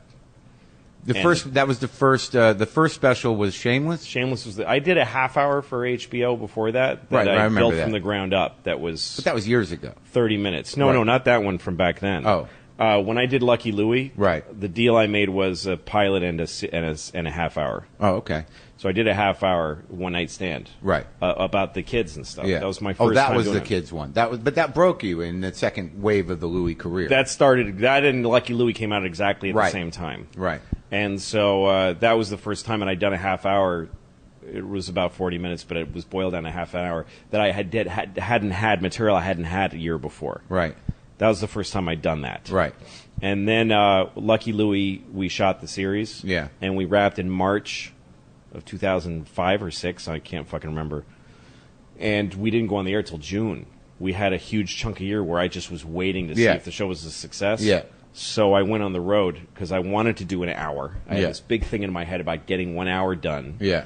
And it's the smartest thing in the world I ever did because my thought was if I get canceled, I'll have something to build on to keep my life going. Right. If I get renewed, I'm probably on the air for years. Right. And I do believe if Lucky Louie had gone season 2, it would have gone season 10, whatever I wanted. It just needed to get over that one hump. So I thought if I got the show, I'm going to retire as a comedian. Right. So this is my last chance to do an hour. Right. Or the show's going downhill. Yeah. I got to be a stand-up. Right. And so I started from scratch and built an hour of stand-up on the road. And that was the first hour special? First time I did it. And what was that special called? Shameless. Right. And I did it, and Lucky Louie got canceled in September while I was in the middle of that. It's the smartest thing in the world I did because I became obsessed with that hour. Yeah. And I actually started thinking, I don't know if I want to go back to work because I was loving stand-up like I hadn't for years and years. Because every show was high stakes. Yeah. Every show meant something because it was building that thing, and every show was new material, so it was scary. Yeah. And to watch this stuff actually work, and I learned all this shit about developing stand-up and developing an hour. And then in September, they canceled the show. And I said, can I please have a fucking hour? And they felt bad, the people that I worked for at HBO, and they said, yeah, and they gave me an hour. And then how many? And then Shameless. And I shot that in November. And then after that came All Chewed Up. So after Shameless, I thought I know how to do this now. I want to do it immediately again, and I immediately started. I threw away every minute of it. That was the first time I thought of that idea, which is don't ever do this shit again. Yeah. And so when I finished shooting Shameless, I decided I'm never telling those jokes again, never. And I'm going to start a new hour. So I went on tour, and now I was doing theaters and starting to make because Shameless did very well for me. I started selling real tickets. So I was doing some clubs, some theaters, and I spent a year building Chewed Up and got that on film. Did that for Showtime. And you premiered the film, right? Was that Chewed Up? Was that the film? No, Chewed Up was just on Showtime. It was just a Showtime special. And now, what's the movie? The movie is then the next, after Chewed Up was done, I started working right away again on a new special. Mm-hmm. That one fucking got huge. That one became I was doing 2-hour shows in big theaters around the country without any material from Shameless or Chewed Up. And I had been doing nothing but stand-up since Lucky Louie. Yeah. I'd been living as a professional comedian without any other TV job, nothing else, for the first time in my life. Yeah. I've always had some other gig since Conan. Right. And I was just so into I just breathing and living stand-up, and it was great because I had divorced. Yeah. And I was able to be with my kids for the early part of every week and then go do stand-up. It was like a perfect career companion to my home life. And then you shot that as a film. And then I had so much material, and also Shameless and Chewed Up were still on TV, so nobody wanted a new one from me. Right. And so I had this idea to do it as a feature film. And I went and shot it in Milwaukee and shot it. A stand-up concert movie, which hasn't happened in years. No one's done it in years. There's no need for them because there's HBO, but it's still an experience that I wanted to try to do. And what's going on with that film? It showed at Sundance. did really well there, and then we had one night where we showed it in 8 cities. Yeah. In theaters. And how'd it go? It sold out every show, and then we showed it again in New York City for 2 shows last night or the night before. It's showing in Philadelphia, I think. And you think you're going to get big distribution on it? Well, no, we won't. Right. I mean, we Epix is going to show it starting this weekend, starting Saturday. How do you get Epix? I don't know. I don't have it. I don't have it. All I know is that they were willing to throw it on TV, and they were willing to throw it on without... Because Comedy Central owns it. Comedy Central paid for it. Yeah. But Comedy Central is going to cut it down to 60 minutes from 90, and they're going to bleep it, which I knew going in. And Epix paid you some money? Epix paid me some money. They gave a little to Comedy Central and some to me, and they threw it on. They're going to put it on, and people will be able to see it on Epix uncut, and they can also go to epixhd.com, I think, and they can download it as a whole piece. Okay. So it's going to be available as its own thing for a long time. But so that was that hour. But that hour that was number 3. Yeah. And then after I did that, I quickly got to number 4. I got to my 4th hour really quickly. And then I got the series. Right. And the series has stand-up in it. Yeah. So that 4th hour is cut in pieces. It's in the 13 episodes of Louis. So now you're working on your 5th hour. I got my 5th hour, which start this Friday in San Francisco, and I've got the hour ready, but through the fall it'll get refined, and I'm taking that on tour, and it's going to be the next series. Okay. It's going to be next season. I wish I could do more specials, but I can't do it. I can't do a special and have the same material in the show. I think that's ripping people off. I don't want to do that. Okay. Well, see, that's a work ethic that no one has. And you do it without writers. No. I mean, right. A lot of people work to the point, there's a lot of guys, and I don't need to mention names, who everybody knows that really haven't written their own jokes in 15 years. Yeah, sure. They become a personality. They hire writers. Yeah, and they become a refillable. They become right. a sort of just a rhythm that you can refill with any subject. People can write for you, and you choose not to do that. Yeah, that doesn't seem fun to me to do that. Right, and that's an amazing feat, and I think any comic would know that. Now, I don't want to just rush over Lucky Louie, but I think that what happened there, and we don't have to go into the politics of it, but I remember you not dragging me. I was always happy to see what you made. No, I'm serious. You said I want you to watch this pilot. So you had the show at CBS, which wasn't right. That was Louie. St. Louis was the first pilot I did, yeah. Yeah, and that didn't go, but that made sense that it didn't go on some level. It wasn't going to honor you anyways. And then you did Lucky Louie, and then I remember you showed me the pilot, and the conceit of it was, once again, that it was very brilliant in the sense that you showed me this pilot, you explained to me, what it was. You said, look, what we're doing is we're doing the Honeymooners. That's what we're doing. And the set is the Honeymooners set. It is stripped down. We're doing, straight out, 1950s, 1960s television, where the action takes place in almost it was almost like television, like post vaudeville, where you're dealing with almost play sets. Right.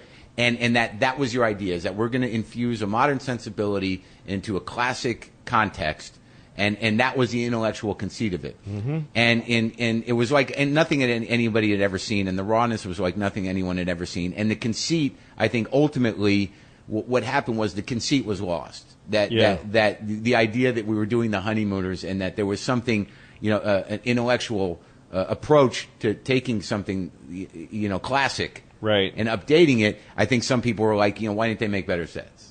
Yeah, that's what some people said. And right. I remember being on the phone with Chris Albrecht, who ran HBO at the time, and gave me the show. And he was laughing about reviews that said the sets are so poorly constructed. Right. And he said, why would we let that happen unless it was on purpose? Right. Like, do they really think that I'm reading... This is Chris Albrecht. Yeah. Does this reviewer really think I'm reading this and going, oh, God, we really should have put more money? I mean, look at what we do. Look at fucking The Sopranos and this heavy production they put in everything. Yeah. Why would we do that unless it was deliberate? Right.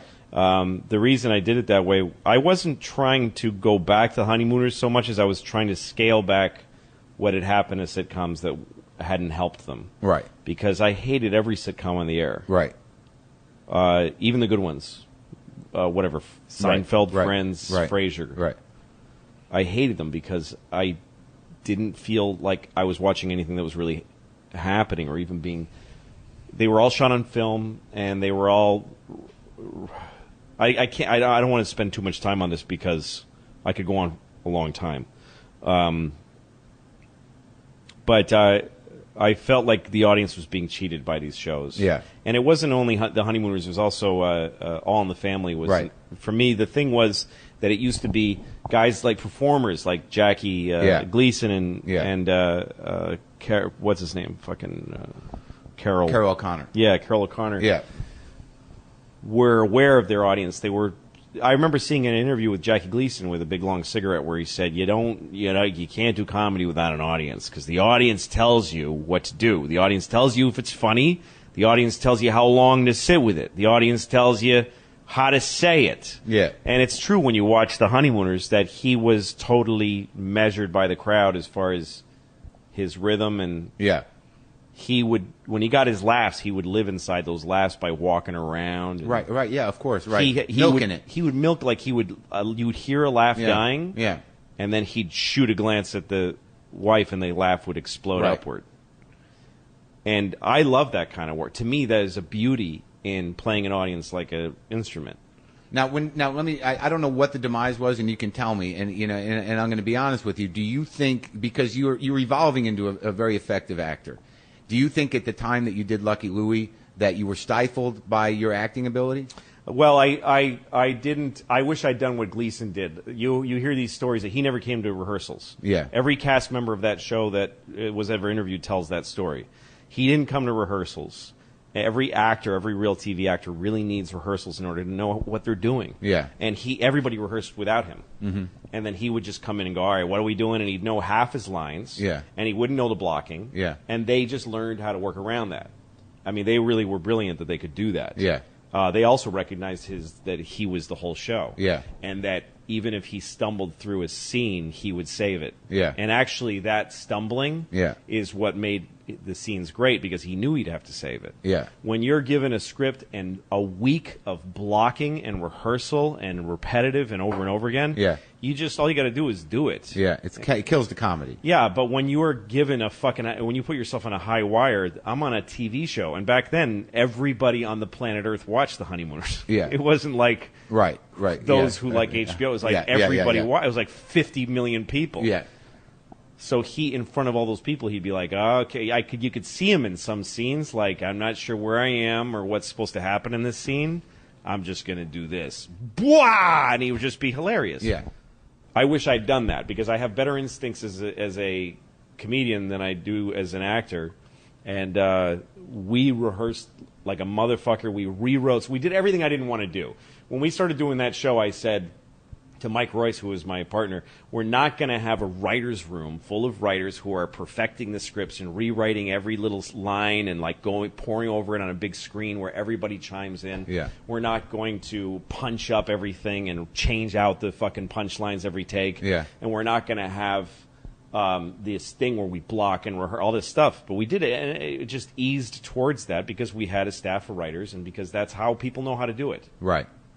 If I could go back, I would have done it differently. I would have centralized the writing more, and I would have not rehearsed. Yeah. Honestly, I would have let them rehearse. The thing that changed it, though, was Pamela, who played my wife. She was like a comedy team with me. That was a huge revelation for me, to get laughs with a partner. Right. I had never done that before. That was a massive thing. Right. So, and Pamela came from traditional television, and she also said, trust some of these people, let them help you. Yeah. And I think that was smart. But what was Lucky Louie was harder than this series I'm doing now. It's just a huge amount of work. And you what also was have the ultimate demise of it? Well, a few things. I think the reason some people didn't like it is because what they had been fed in television didn't prepare them well for it. Everyone thought it was a laugh track. Everyone thought we put in fake laughs, and some people were really turned off by that. So in the same way they didn't understand the context of the set, yeah, they made assumptions. The set was the set because I just didn't give a shit what the set looked like. Right. The idea was we're going to go back to when these shows were funny, because they hadn't been to me funny in a long time. And that meant doing it in front of real audience without amplifying the laughter. Yeah, exactly. Putting an audience in front of the stage and letting their laughs be in the show. And people didn't know better. No, and actually... So it was lost on them. Yes, they just thought it was fake laughs and shitty sets and bad acting. Whereas we were holding for laughs, which TV sitcoms are written by Harvard graduates who don't like audiences. Yeah. They don't like people. Yeah. They're not popular people. Right. And so they hate the idea that audiences can tell them whether something's funny or not. Right. So they've built a system where they shoot on a stage in front of an audience, but they ignore the audience. Right. And they feed them pizza. There's only 10 of them left when they finish shooting. Most big sitcoms don't have an audience now. Right. And they have a man called the Laugh Man, and he puts in the laughs. Right. And the laughs are short enough that the clippy dialogue can continue. Right. Jennifer Aniston never looks aware of the audience when she's supposed to be performing in front of an audience. Yeah. On Friends, that's how old I am. Yeah. But we had to hold for laughs, and it was a mess, but it was supposed to be. But most people thought, and we even had a thing like in Happy Days, Lucky Louie was taped before a live audience. Right. We said that before every show. Yeah. And everyone would still say it's canned laughter. I even read something on a website where somebody said they should have told people that it was taped before a live audience. That was a big mistake. We did. Yeah. But people remember what they... Anyway, that's why people didn't like it, I think. Other people just didn't like it because nothing is perfect. A lot of people hate everything. Right. But we went off the air because HBO was changing. I mean, everybody that's there now that wasn't there when I was there. Right. It was just one of those... We got great ratings. Yeah. We got great ratings. It was a great show. But now this is the miracle. This is the perfect storm. Is where we're at now, and you've got a deal now that comics are now telling their managers. So I want the Louis C.K. Give me the Louis C.K. deal. That's what everybody says. Yeah, because you got all these different cable outlets. You aligned yourself with FX, who basically said, like, here's some money. You said, look, don't pay me a salary. Just give me this money, and I'll make these things. Yeah. And they trusted you enough. You had a big enough track record. You're a capable director. You're a capable comedy writer. You're a capable showrunner. You're a capable performer. And you're a stand-up. And they trusted you with that. You're like, it's like fucking, it's like Orson Welles. Yeah. Just give and the money was nothing, right? I mean, very little. Not in the sense that, like, it was obviously money, but in the context of what money they throw away. Yes. On bigger way more money. Yeah. Right. And so you took this all on. And the amazing thing about what's happening now with this show, and, I watch it. And I love it, and I love you, but sometimes my resentment gets in the way. But I do a joke on stage now. I actually say I don't know when my friend's success is going to seem like anything but an attack on me. I don't, and I say, like, I don't know why Louis had to call his show "Fuck You, Mark Maron," but that's what comes up on my television. But the thing is what I know about you is, like, people are like, I don't, it's confusing to them sometimes because there's not a singular narrative. Right. It's got a feeling, a raw feeling that people are like, I don't know how to react to the show. Yeah. But what I know is that this is Louis C.K. investing all his talents of everything he's done and all his life experiencing, doing exactly what he wants to do. Yes, that is what it is. Yeah. And the amazing thing is that you're making short films, you're doing stand-up, you're constructing narratives as they occur to you from your life experience. Sometimes, and also the amazing thing is your loyalty to the crew that you have worked with on your films throughout your entire career. That's more than the writers or anything else, because you're writing all these yourself. That your loyalty was to your cinematographer, to your set deck, and even to the point. Of the way you're lettering the credit letter. My old Cooper Black lettering, Right. So this is you being a filmmaker. Yes. More than anything else, and I don't know if people really understand that. Yeah, some of them do, some of them don't, and it doesn't really matter. Mm-hmm. And I mean, this has been a crazy dream. This thing, it's been amazing, and it's successful. Yeah, they're going to do doing another season. Yeah. How many episodes? 13. Now, how the fuck are you going to do that yourself? Keep doing it? Well, I did it once, and I do ask myself that every day right now, and I'm already working on the writing. I'm trying to get the ideas. I don't want to take a step down from what I just did. I want to develop it. I want to get better. I think anything you do should be better than anything you did before. I mean, that to me is guiding principle. Fine, but how are you going to do it physically? Well, I just did it. I mean, I learned from just doing it. In other words... Because a guy in your position now, like, why wouldn't you bring in writers? Because that's not how it worked the first time. That would change everything. If I brought in a writing staff, it would change everything. The show wouldn't be good anymore. I mean, it wouldn't be what it is. Good or bad, whatever, but it wouldn't be what it is. So, I mean, I did it. I did one season. It was hard. It was really hard. Yeah. But I did it. Yeah, and I could only get better at it. Also... I had to do it without knowing how I was going to do it. Now I know how I pulled it off the first time. A system is in place. You, out of necessity. I have a company that we made. We had to do a huge amount of stuff that we never have to do again. Right. We had to find offices, some shit that's just simple, but we had to get, the fucking decide what system we were shooting on. We had to build a crew. We had to, hire a bunch of people, find a good workflow. We had to do, get fucking permits and a relationship with the state of New York and the city of New York, and all that. We had to bang out a union contract, all this stuff. We had to do all those things, and that was an enormous amount of work on top of, because I'm the head of the show, and everything comes back to me, even the union contracts and shit like that. So all that shit's done now. And we had to, it started with a pilot, not knowing what the show was going to be about. Yeah. So all that's done now, and I know how to do it. I mean, I edit the whole I write and edit the whole show on my MacBook Pro on a 13-inch. I didn't even use a 15-inch, let alone a 17.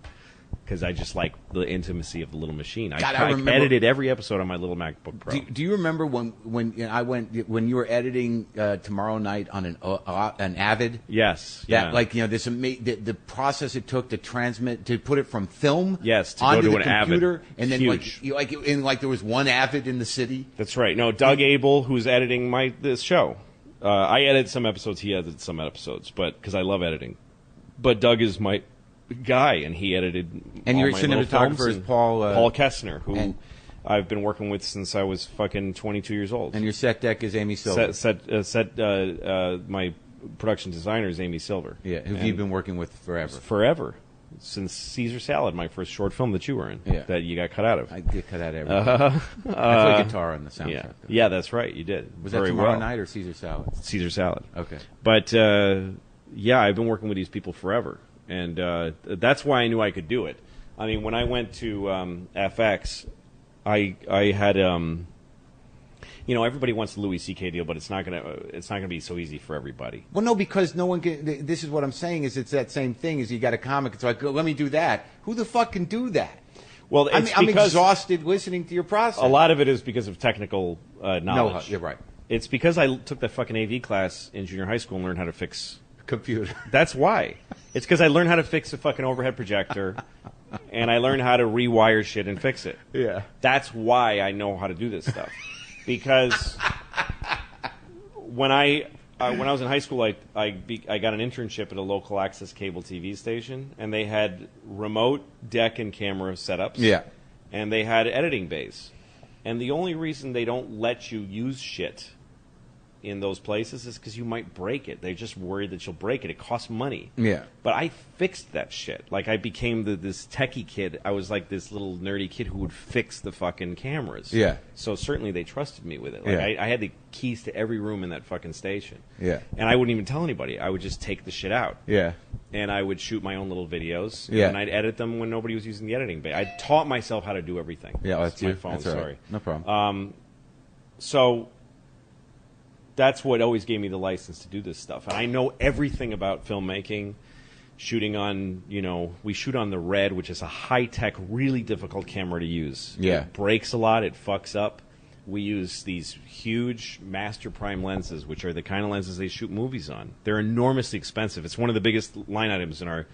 We spend more on lenses than we do on anything else. And it's interesting because your vision as a filmmaker and Paul's vision with you as a cinematographer, when you watch it, there's some parts of it where you're thinking like, it doesn't look, the way you shoot is not unlike Lucky Louie, that it's pretty stripped down. You're not using a lot of effects. Sometimes. I mean, some shows, some of the episodes are shot like a handheld. Let's just grab this moment.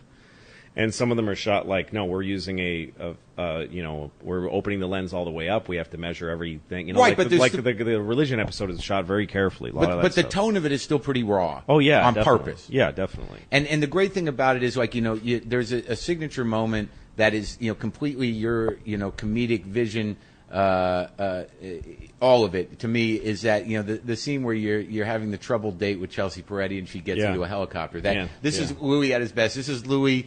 As Francis Ford Coppola in Heart of Darkness, we're like, I need a helicopter for this one punchline. Yes. This punchline requires we rent a helicopter and clear airspace. Yes. And you committed to that. Yeah, exactly. No, we had people working on walkie-talkies and all kinds of stuff. Yes, we had to clear East Side Manhattan airspace to take a helicopter off a bunch of times. For a punchline. Yeah, for a punchline that most people, a huge amount of people I knew wouldn't like because it's so absurd. But that's a lot of people say it's not. It took me out of it. I don't care. I liked it. Those things like the helicopter exist for two reasons. One is because just I like it, and also I did like. I get off on squeezing a lot out of very little money. And the budget for this show was tiny. And I wanted to show FX that I could do a lot with money. And there's a helicopter that has 20 limousines, which was a huge expense. There's no company in New York that has 20 limousines. We had to pull together and harmonize like 5 limo companies because they all had to be beautiful limousines. We didn't want any like Carmel car cracked windows. This is for the bus scene? This is the scene where the school bus? Yeah, I get all the kids in the school bus. And we had a fucking school bus that hit the fucking, we had to create this moment where it gets a fucking flat tire in a school bus is a huge production undertaking. Yeah. But so I wanted them to really see that, Jesus Christ, this is really a show. It's not just a bunch of, alt comedy kids acting awkward on a street corner. Yeah. And that the show continues to do stuff like that, throwing the bottle out the window and destroying a car. I love doing stuff like that. That moment, that's one of those moments where not unlike the Last Mile in America, where I'm like, that comes out of nowhere but makes complete sense. Yes, like, it's exactly what needed to happen. Yeah. And it's hard to defend moments like that when you're producing them. Right. Because Blair Briard, who's she's the executive producer of the show, and she's the person who makes everything happen. Yeah. She's the most enabling and incredible producer I've ever known. She produced Pootie Tang. That's where we met. Yeah. She was like, do we have to? I mean, it's such a stupid, silly thing. But she kept saying to me, I just want you to be aware that the bottle on the window thing, you can do it, but it's causing huge problems. The building doesn't want us to throw it out the window. It's a permit problem. It may be a safety issue, and the cost is enormous. And the effects people said it can't be done the way you want it to be seen. They said you're going to have to get a zip line and a bunch of squibs and blow up the car.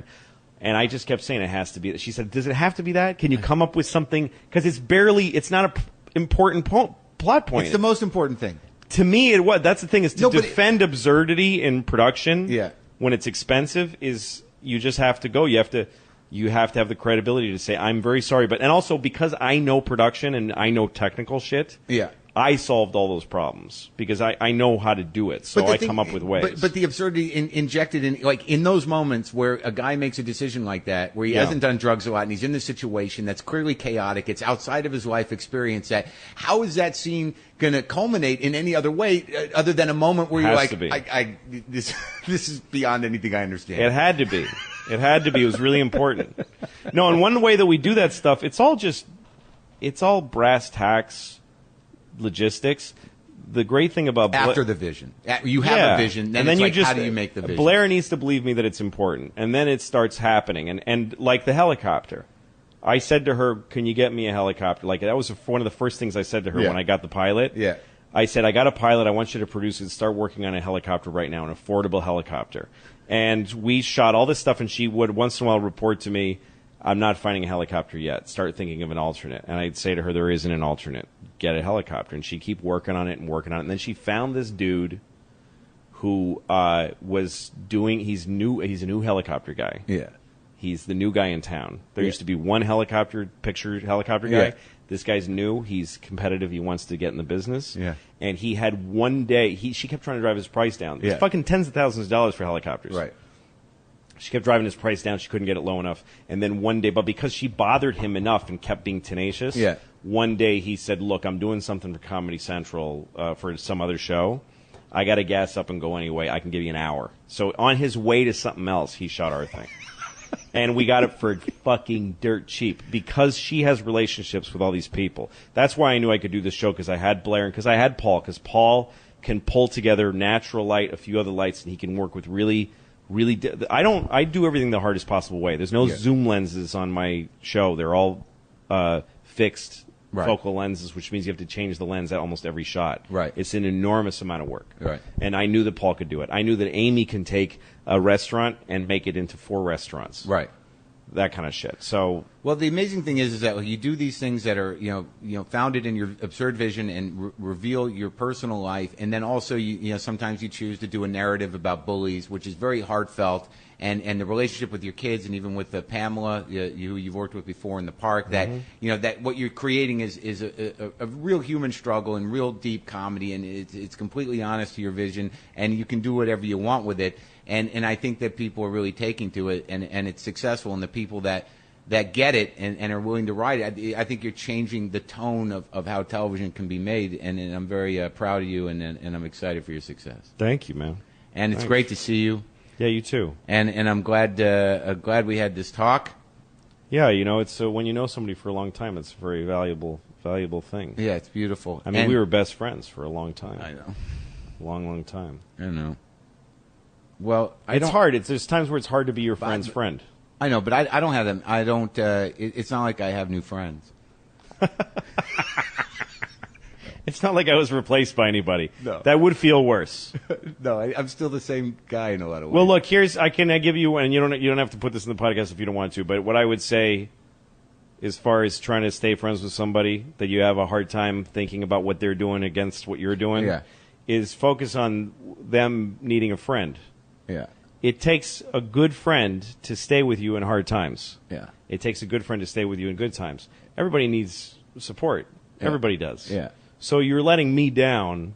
If you see me doing something and you have a hard time coming to terms with it because you're feeling about your own life, what's really happening is you're letting me down as a friend. You're being a shitty friend by being jealous. Okay. So think about the other person. Well, think about what they might need. But like in my I could have used you.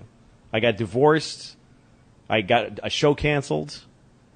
I had some tough times. I could have used a friend. But you didn't during those times that were making you jealous. I was struggling. I was having a hard time. But doing the Louis show was really hard. Trying to keep my family together was hard. But the thing is that in the way our friendship always operated, it was not that I was kept up to date in the day-to-day things. It wasn't a day-to-day call that we had. But it seemed that most of the time, the thing that made our friendship so deep and so strong was that when we did talk, we made each other feel better. No, it's true. But you shut me out. You shut me out because you were having a hard time. Okay. Well, I apologize again. Well, I apologize to you because I did it to you probably out of resentment. All right, ignored your emails because you ignored my phone calls back when there was no email. Can we get back on track or what? Yeah, I think we can.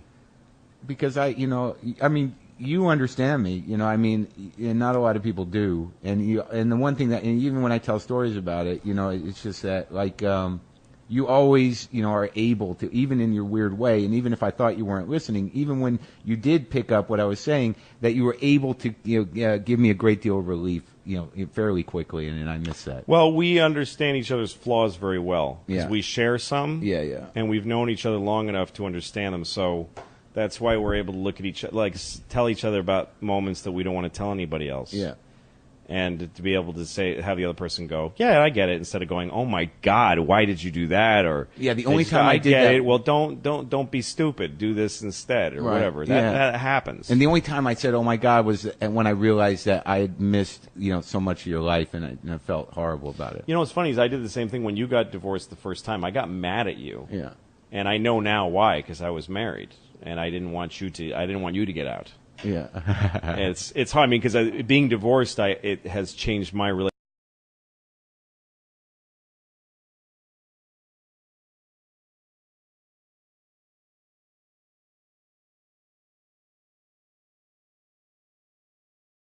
Why would I know? No. I didn't prepare you for that.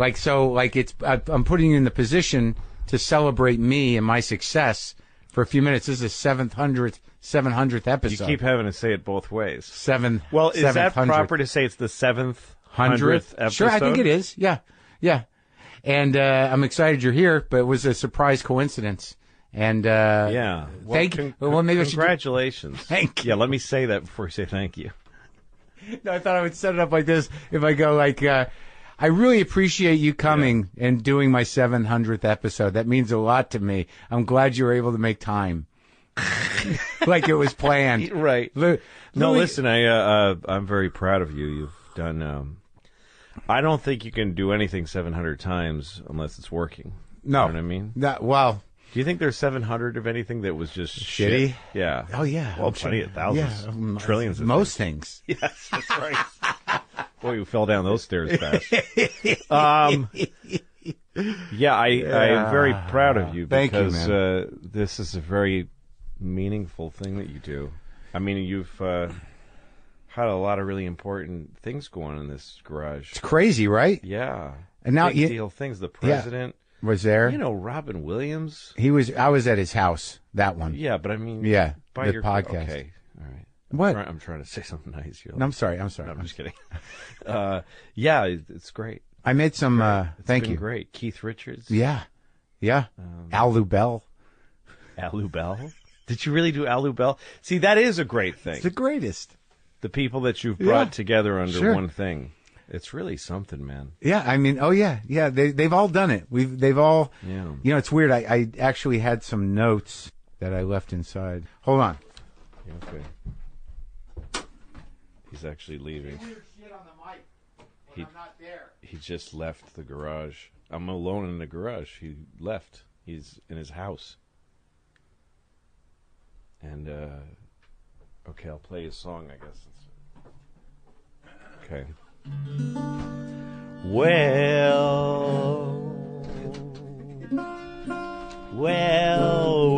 I remember when you played guitar publicly. I can't talk today. At the Montreal Comedy Festival. I'm really fucked up. My brain's fucked up.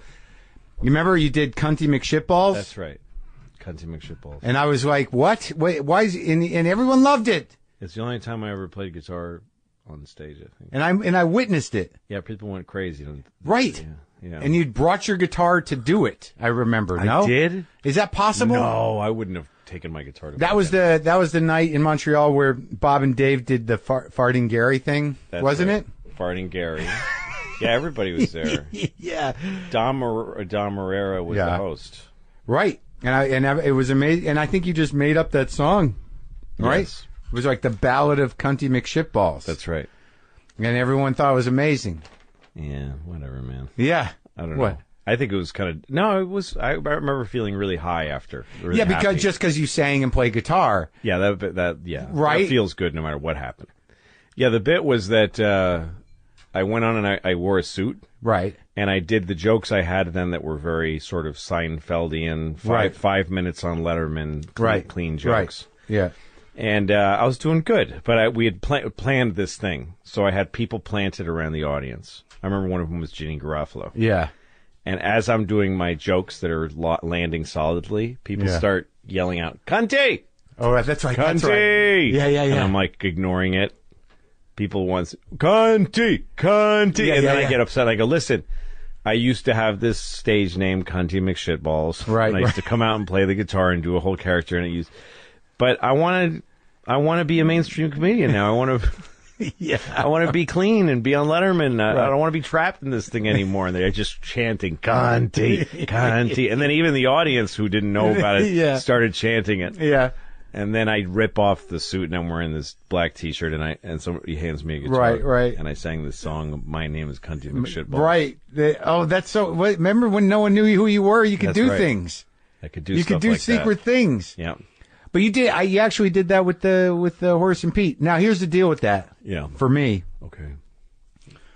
Because you came in here and we had a long conversation about Horace and Pete, and I was sworn to secrecy. We sat in this for an exact hour. spot with even the microphones in front of our mouths without tape and you were rolling. like, "You're not taping, right? You're not taping." And you told me the entire process with excitement. Yeah. And you didn't know what was going to happen. That's right. And then you were like, you can't say anything to anybody. Right. It was a big secret. And you didn't record this, right? Right. And then like a day later, you're like, "Nah, we fucking should have recorded it for later, for any time." Yeah, didn't have to play it. Top right secret. So dumb. But it was, I was excited for you, and I got excited, and I watched your first episode, and then I kind of slacked, and I knew you were coming today, so I watched them all, and I watched them pretty much back to back. Like, I guess I binge watched them. I was locked in, and at the end, I did not feel great. No, I can't imagine you would, yeah. It's not an uplifting show. It's a down pushing show. It's the show. opposite. Yeah. It's the opposite of uplifting. Yeah. But what struck me, and I imagine what struck a lot of people, Like it was so relentless and bleak in a way. But because people, I imagine, ask you, like, is it a comedy? There's no way you can say it's a comedy. It's a tragedy. It's structurally a tragedy, right? Yeah, that's actually a very good observation, because a lot of people say it's either comedy or drama, but no, there's tragedies. The other one. Those are the two masks there. Right. And it's structured that way. It's a tragedy. Without spoiling the end. Well, because there's hope. And hope is that there's no tragedy without hope. Right. So yes, it's tragedy. But let's I know you went on Stern, and right now you're going to be doing a tour to promote it. Yeah. So it only went out to the people on your mailing list, and then and the only people who, like, I retweeted, I talked about it on here. So it was a secret thing. That's right, especially at the outset. Yeah. But the plan was always to do what you're doing now, which is you're now like, it's out, it's finished, I'm going to promote it. That's right. So the questions I have about it, like, I don't want to rush, or like I have a lot on my mind. Yeah. Because I've known you a while, Yeah. and my first reaction when I heard that you were on Stern, you said you got into debt, and it was like millions of dollars, and everybody was like, "Jesus, Louis, millions of dollars in debt." I'm saying, I thought, and I've said this to people, this behavior is not unusual for Louis. The amount is different. That's right. Because I've always this is how he creates. He needs to wipe the slate clean and be in complete financial fear, and then he'll do something amazing. It was a plan. That's right. Right? But that's just a higher money amount. Bigger money amounts, and also, I figured that I wanted to play with my own money here. I didn't want to mess around with other people's money, because the things I was doing were going to be very extreme. Not only the way the story was going to be told, but the way I was going to release it. Everything I did was counterintuitive. And why would you want to involve anyone in that conversation? Yeah, I don't want to have to convince anybody of anything or risk their money when I know that I was taking a deep risk. Well, the thing, because you had not really, said it. You just put your other show on hiatus. That's right. And I imagine you had to have a conversation with Fox about this. Yeah, of course, yeah. And what did you say to them? Okay, so like I told John Landgraf at FX that I was going to stop doing Louis in May, I think it was late May, and I just told him that I didn't know I would ever make another one, and that I might, but I needed it to be okay if I never do. Yeah. I didn't want to owe it anymore. Right. And it was a hard thing for him to hear. Yeah. And it was unexpected. I had told him I was going to do at least 7 seasons. Like, I kind of promised him that. Yeah.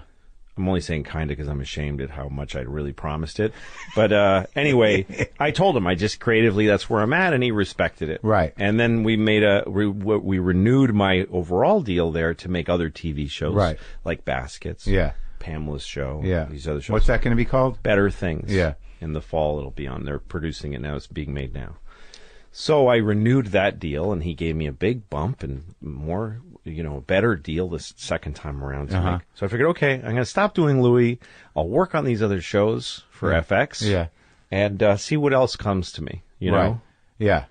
So I did that, and then the summer happened, and I really cleared my head. Yeah, and I'll tell you about this sort of why I made the show, but you asked one question, so I'll get to that. Once I decided I was making this show, Horace and Pete. How realized was it in your head? When I talked to them about it? Well, no, just in general. So you had that conversation, but you did not have Horace and Pete? I did no Horace and Pete in my head. Right. I figured I'm not going to do anything for a while. Right. And then I'm having my summer, and then I started thinking about, what can I do for FX? Like, I want to make something for them. Yeah. I started thinking of show ideas in general. Yeah. One of them I thought of was Albert Brooks and me doing the animation thing. Show, yeah. And we're working on that. And then I started thinking about just shows I like and things. And I watched a thing called Abigail's Party. Yeah. Abigail's Party you can watch on YouTube. It's like the only place to see it now. Yeah. Michael Lee, the filmmaker from Genius. England. Amazing filmmaker. Oh, yeah. Largely an improvisational filmmaker. Is that true? Well, a lot of his movies that are like real, like Secrets and Lies, and there's so many that were so good, incredible movies. Even Mr. Turner, the more recent one that nobody gave a shit about. Naked. Naked. Oh my God. So he was a playwright in the 70s. It's like he had this whole other great career as a playwright in the 70s where he wrote plays. That's writing. Right. He wrote a play called Abigail's Party. Uh-huh. And all it is about 4 people in the suburbs of London or wherever in England. Yeah. They're neighbors. Yeah. That don't know each other, and they have drinks. Yeah. 2 hours Yeah. of one scene. 4 people. And you having watched drinks. a production of the play? Well, what it is they did a play. They did a TV version of the play, and this was 1973. So it looked like All in the Family, any show that was shooting back then, Maude or something. Right, but not unusual for British. I mean, they did right. a lot of theater. They did stuff like I think that. they did Pinter stuff. Right, yeah, Playhouse 90 or whatever it was. Right, and but so they would. It looked like a sitcom in that it was shot multi-camera. You could tell there was somebody live switching the cameras. Right. And you have 4 characters talking. Audience? No audience. That was the thing, and it was funny. Right. I was laughing out loud, and there's silence. Yeah. But it's not silence. It's like it's a sound stage. There's a living feeling to it, and it's No. performed, and you Yeah. feel that you've seen a whole performance that never changed. You utilize that a lot in Horace and Pete. That's right. So when I watched that, I was like, this doesn't exist in the American TV diet. It doesn't exist anywhere Anymore. No, but here's the thing. Even Playhouse 90, the way that was produced was they'd take a play, like a known play. Right. You know, Eugene O'Neill or something or whatever. They'd take a known play and they would rehearse it for whatever, probably weeks and weeks. And hash it out the way that they take a play and they dissect it, whatever they do. I've never been part of that process, but I know it takes a long time. Sure. But to me, the idea was, what if you made a series? What if you made 10 episodes of something like this that has a hybrid? So it's episodic like television. Right. But the medium feels like a play. And yet also like a sitcom because it'll look robust the way a sitcom, multi-cameras, a decent set. I started thinking of this, right? After I watched Elba Kills Party, and I just started turning on like my whole body. I got so fucking excited. Now, had you had conversations with theater people? Had you met Annie Baker at this point? I hadn't met Annie Baker. What happened was I think you just emailed her. I saw the play. The flick or the other one? The flick. Yeah. The only one of hers I ever saw. And then you told me you had her on your podcast. Right. And I was like, oh, I saw that play. That's a great play. And I thought I should reach out to her because I want to learn something from a playwright about this thing. Sure. But I think I was already working on it at the time. I don't remember where I was. I don't know where I was in the process. But anyway, I started thinking. I knew what I wanted it to feel like. Yeah. And I knew the idea of something that looks like a sitcom, the way a sitcom feels theatrical. Right. But with no laugh track. Right. That already, a sitcom with no laugh track, I was like, dang, I want to see that. And also not the expectation to be funny. And not to write joke to joke. That's right. And then also taking from Abigail's Party 2 hours of talking, riveting, because you're really staying... single camera movies, they move on the cuts. They move on a big music cue. Yeah. Or camera movement. Right. Or the ability to jump in time and space, which is something you weirdly take for granted in movies. Well, not unlike your show. Right. Blue. On my show, you're talking to a guy, you're watching a guy talk, and then within the same second, you're seeing something in another time and place. Right. That's what moves single camera. Yeah. Is the editing and the cinematography. Mm-hmm. In stage plays or in multi-camera world, no time jumps. No, really. You move on the dialogue and on on a moment, a person's mood shifting in front of you, in front of the audience. Yeah, someone saying something to somebody else and that changing. A piece of news being revealed. A person entering the room. And also something accumulating, penting up for a long time. Yeah. I never played with this kind of shit before. Right. I never did it before, and I got so excited by it. And when I saw the flick, I remember nothing happens in the flick. It's 3 people that work in a movie theater. One set. And they just talk. Right. With about big life. Pauses. And sometimes about each other, long pauses. She writes them in. Pauses. If you look at her script, she has a glossary of pauses. That's amazing. Like what they mean in the script, how long each one should be. I think there's 3. Mm-hmm. Yeah. Well, she was doing something that I had never seen before, and I took my 14-year-old daughter to see the flick. Yeah. And she's 14, and she watched. It's like 4 hours long. It's a few hours, yeah. 2.5 maybe. I think it gets up to 3. Okay, maybe, yeah. So why did I say 4? But it's okay. About 3 something. My 14-year-old daughter loved it. I mean, she's a bright kid, but even then, so that means something. Yeah, it does. And so okay, so anyway, I started thinking about this thing, and I'm like, well, what's it about? You know?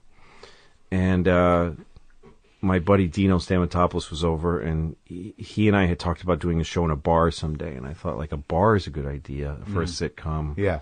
Obviously, it's been done. Right. And then I thought, well, I want this thing to be a bar and a home, 2 sets. Yeah. And I wanted them to be connected so that you could walk from one to the other without cutting the camera. Because my first thought was we never cut. We never go. It's a 1-scene episode every time. That was my first idea, which I abandoned. Right. After like 3. Yeah, no, there's none that are not 1 scene. Really. Episode 3 is 1 scene. That's the only one that's 1 scene. Right. So anyway... then I thought, well, why would there be an apartment above a business? Well, because it's a family business. They live upstairs, they work downstairs. Yeah. So that's how I got to family business. And then somehow the names Horace and Pete just came out of nowhere. Out of nowhere. I thought, who am I? I'm not me. I don't want to play me. I wasn't even sure I was going to be in it. Yeah. And then I started thinking about things like I could do an episode that's 3 hours long. Sure. I could do an episode that's 10 minutes long. Right. I could do whatever I want, not on television, not on FX. I started testing this idea against everything that I'm required to do for FX, what their needs are, which are not, those are their needs. Right. The ad breaks. Yeah. Forget it. And you can't do it. Intermissions whenever you want. Right. But on this show, if I had to do an ad break every 5 ad breaks, forget it. Having one episode that's an hour and another one that's 30 minutes, big problem. Right. Not as big on FX as than anywhere else, but still a problem. Right. The language, cunt, nigger. I mean, I just knew I was going to fly around. Yeah. So I thought, and also, then the main thing, I didn't want to promote this show, and I didn't want to give the audience a big head start. I didn't want them to smell it before they got to it. No expectations. No knowledge at all. No knowledge or expectations. Right. That, forget it on FX. Forget it. So I look, and I realize, well, in my overall deal, I've got an out. I can do something on my website. It's the one place I can do something else. Right. But that's because they think it's going to be a stand-up special or, a cooking show with me and my mom. I mean, what would I do? Right. And at the time... It's a website. Yeah. Yeah, and when I started to conceive this, I thought, this will be little. Yeah. And then I thought about a TV studio that I worked at for my show. I shot these David Lynch episodes in a TV set that's in the Penn Hotel in New York City. Oh, when he was the network, the late night guru guy. Yeah. So I remembered that studio, and I thought we could shoot there. And I went a little crazy. I called my producer Blair Briard, and I said, "Find out if the Penn Hotel is available for January." And she said, "Okay." She called back and she said, "It is, but we're going to have to put. If you want it, you got to put a deposit down. Whatever it was, $200,000." Yeah. I'm like, do it. Just put the money down now. I didn't have anything written. I didn't know who's in the show. Nothing. I said, grab the studio. But here's the thing. You wanted incentive. I'm smart because it was incentive. But since I took the studio, about 5 different productions offered us money to walk away from it because studio space is rare in New York City. Right. So I could have just speculated and made a profit on that money. They would have paid the rent and given me like $50,000 just to walk away from it. But as it turned out, we wanted the studio. Okay. So... then Steve Buscemi called me. Yeah. We're friends. Out of nowhere? He and I did a benefit together for the mayor, this Made in New York thing. And he was a firefighter, and he is very active in 9/11 charities. Yeah. So I asked Steve one day, hey, if you ever give me an opportunity to help, Yeah. So he called me and said, hey, we're doing this thing for the firefighters if you want to do it. And I said, sure. And then he said, how you doing? And we'd never really chatted. I'm like, oh, I'm all right. What are you doing? Boardwalk Empire's over. Just sitting around. I'm like, oh, well, I'm doing all right. I'm writing something. We hung up. Yeah. And then I called him immediately back. I said, hey, do you want to be on a TV show with me? Yeah. And he's like, maybe. And I said, meet me in New York tomorrow. Yeah. And I drove into New York. Yeah. He came into the city from upstate. Yeah. Were you out on the island? I was out on the island. Yeah. And I said, I had the names Horace and Pete in my head. That's all you had? Yeah. And he said, and I knew it was a bar, and it was a family bar. It was starting to come together. Yeah. And I said, I think maybe you're my brother. Yeah. And he said, yeah, I like that. Sounds good. Yeah. He said, I want to do this. I explained to him what I was at, and I was like, it's for my website. I'm going to do it very cheaply. I'm not going to tell anybody about it. Yeah. I said, if you get another project, you can just tell me you can't do it. Yeah. And he was like, okay, I want to do it. And I said, if you want to have any ideas, you can tell me what they are. Let's just try to start doing this. So he said, okay. And then I thought, we're Horace and Pete. And once I saw him and me as brothers, the lineage of the bar came to me really fast. I was like, it's a bar called Horace and Pete's. Yeah. And it's always been in the family. I like that idea. Yeah. But if we're Horace and Pete, why is the bar called Horace and... Well, because it was always called that. Generations of Horaces and Petes. I like that idea so much. So that's all you got so far. So I got the ideas, and I kind of know what I know what I want it to be. And then, I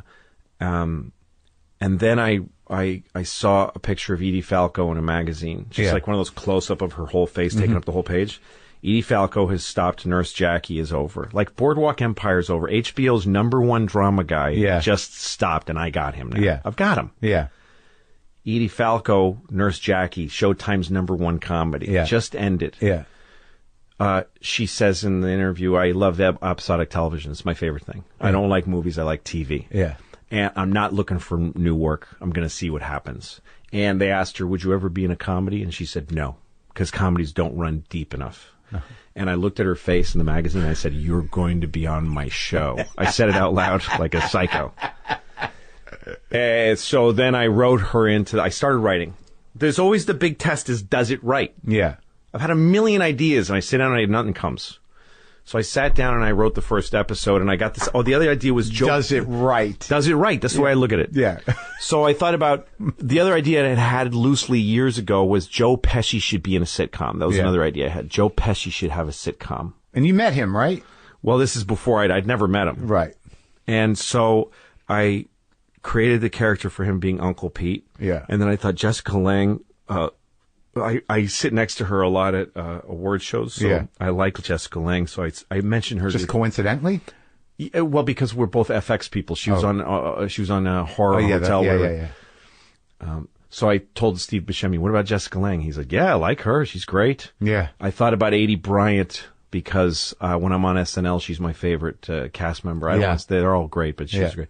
So I just sit down and I put all these people in this bar. And I open the bar in my head. Figure out who they are. You don't really know who they are yet. I know that we're brothers. I know that she's our sister. I know he's our uncle. Okay. I know who everybody is. Yeah.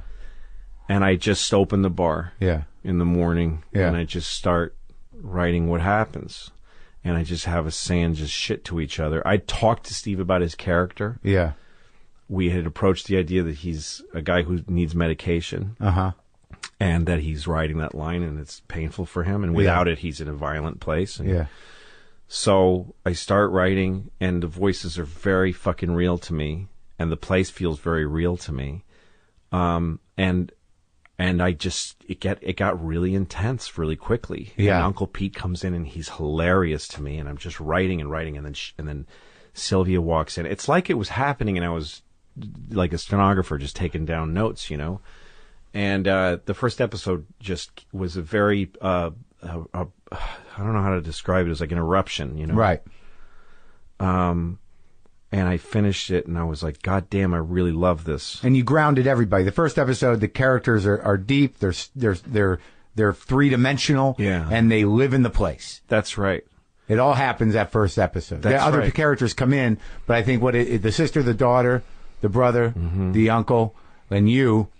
primarily. That's right. You're dug in. Kurt's there and Steve Wright's there, but they're Kurt and Stephen Wright. Nick. Yeah, he's Nick. Mm-hmm. A little less than Nick. That's right. And I thought, well, there's a lot of things happening in this episode that don't feel like good first episode of a TV show ideas. Like everybody starts really yelling at each other. And there's a very intimate... This is why you're writing. Yeah. This is a very intimate and private... conversation right. and a fight inside of a family. Yeah. And if you don't know these people, this family, it's asking a lot of people to watch them in this kind of conflict. Immediately. Yeah. I'm not saying a lot in the way of introduction about each person. Mm-hmm. And every time I thought of something like that, I thought that this is what happened in this show for me. This feels real and it's okay. And I've got 10 episodes to explain everything. And if people need to be told and fed everything right away, they'll go away, and that's okay with me. Right. This feels right. Right. And so I just kept writing. And at the end of the first episode, I thought, I didn't explain Horace at all. I really got Pete. Well, Horace didn't do anything. And I thought to myself, I have a feeling Horace is never going to do anything. And this is your character. My character. And I thought, when I thought of my character, I thought I did the thing of playing a divorced dad who's really showing up for his kids. Yeah. You know what I mean? Yeah. That's your phrase too, because when I had kids, you were like, you said to me, you're doing great, because I'd had kids for a while. Right. And I said, yeah, I'm a dad. And you said, yeah, but well, not all of us thought you were going to show up for this. And I realized that showing up is like an active. For a man, showing up as a father is an act. It's a choice. Yeah. For a woman, it's a default. I mean, that's culturally, speaking.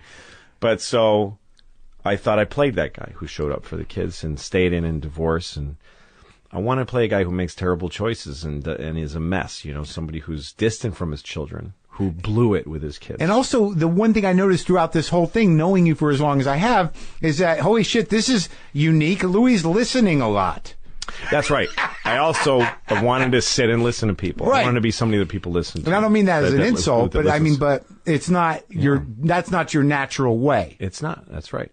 You're right. And you were challenging yourself. Yeah. So I wrote the first one, and I thought, damn it, this is important and good, and this is definitely what I'm doing next. But you didn't ask yourself for meaning. You didn't require that from what you were creating, because when you do something that's 10 episodes, it's how you explained it as being inspired by theater, that all makes sense, and your intentions all make sense. Right. But I assume that you wrote this not unlike other things. You let it happen. That's the way and did not interrogate it afterwards. Well, afterwards, yeah, but not during. Right. Because I don't write things like this with intention to tell people an idea. Right. Or because I feel this, so I'm going to disguise it in a story. Right. Often when I write something, I look at it after and go, man, it taught me something, or I learned something from it. Or not taught, but it made me reflect. Right. How many episodes did you write before you started the casting? Well, outside of the so I choices? had I had written Steve. Steve was in. Mm-hmm. I had started to try to get Joe Pesci to do it. I went to his house. You did? Yeah, I went to his house in New Jersey. Now you're at a level now where people are like, you're a guy. I can get folks on the phone. Yeah. Yeah. So you go to Joe Pesci's house. I went to Joe Pesci's house, and that must have been great. it was one of the greatest things ever. Yeah, it was really great. And by the time I wrote, I think I'd written 2. And this is for Uncle Pete. Uncle Pete. Yeah. I'd written 2. Yeah. And I started to know where the show was headed. And Yeah. I started to know everyone's backstory. I started to understand the family. I really knew them. And yeah, I didn't have this sense of I want to say this about people. Right. I did tell myself before I started writing, something I want to think about when I write this show is that there's a tension inside of everybody between the safety of being alone and wanting to be with other people. That when the closer you get to other people, you get a warmth of community. Yeah. But you get scared. Yeah. Because they can hurt you. Right. Or you can hurt them and let them down. Which is just sometimes worse. And sometimes you don't have control over either of those things. You never do. Yeah. Yeah. And then but the safety of aloneness is despair. It's very sad. Yeah. So I always feel myself moving to the person, away from them, move to the or towards myself, away from myself, towards myself. And that there's something interesting about that, and that a family is that, because a family you have no fucking choice. Right. And a bar and a family are the two opposite sides of that spectrum. You are fused to your family, but a bar is a way to be around other people where you're not with them. You don't owe them anything. Yeah. And I started going. It's also an escape. Yeah, that's right. That's right. From your own actual life. Yeah. And also it's a place where intelligence and things get compromised. You're serving people liquor. So that's right. So naturally there's the slippery slope of what's revealed and why people are there and all that stuff. And that's right. Some of that you don't even have to speak to, and I don't necessarily think you did, but most of the people you covered. Yeah, so I started thinking about stuff like that. I started going to bars to see what it's like during the day drinkers. Like at 1 in the afternoon, I'd go to a bar. I went to McSorley's in Sure. 7th Street, which was really interesting because that's been in the same family since the 1800s. And so I learned a little bit about that if I talked to them. Right, and the convict actually, in the later episode, had worked at what was McSorley's. Yeah, probably, really. right? Right. So most bars I found, they just have the music on and nobody can hear each other. This conversation At night? of people talking Or to during each other the day? during the day, they just have the fucking music on so that people can talk privately and no one can hear each other. Right, right. And that was kind of disappointing. I couldn't really eavesdrop on anybody because everybody was, But you could feel it. I could feel what it was like, and also sometimes somebody's at a bar and there's people with them that they're strangers, and they'll go like, my dad raped me, and now I work in finance, and people just kind of shrug, because it's anonymous, it's not Alcoholics Anonymous, it's Alcoholic Anonymous. Yeah, you know what it's I mean? active, like it's bar behavior. Yeah, that happens. Yeah.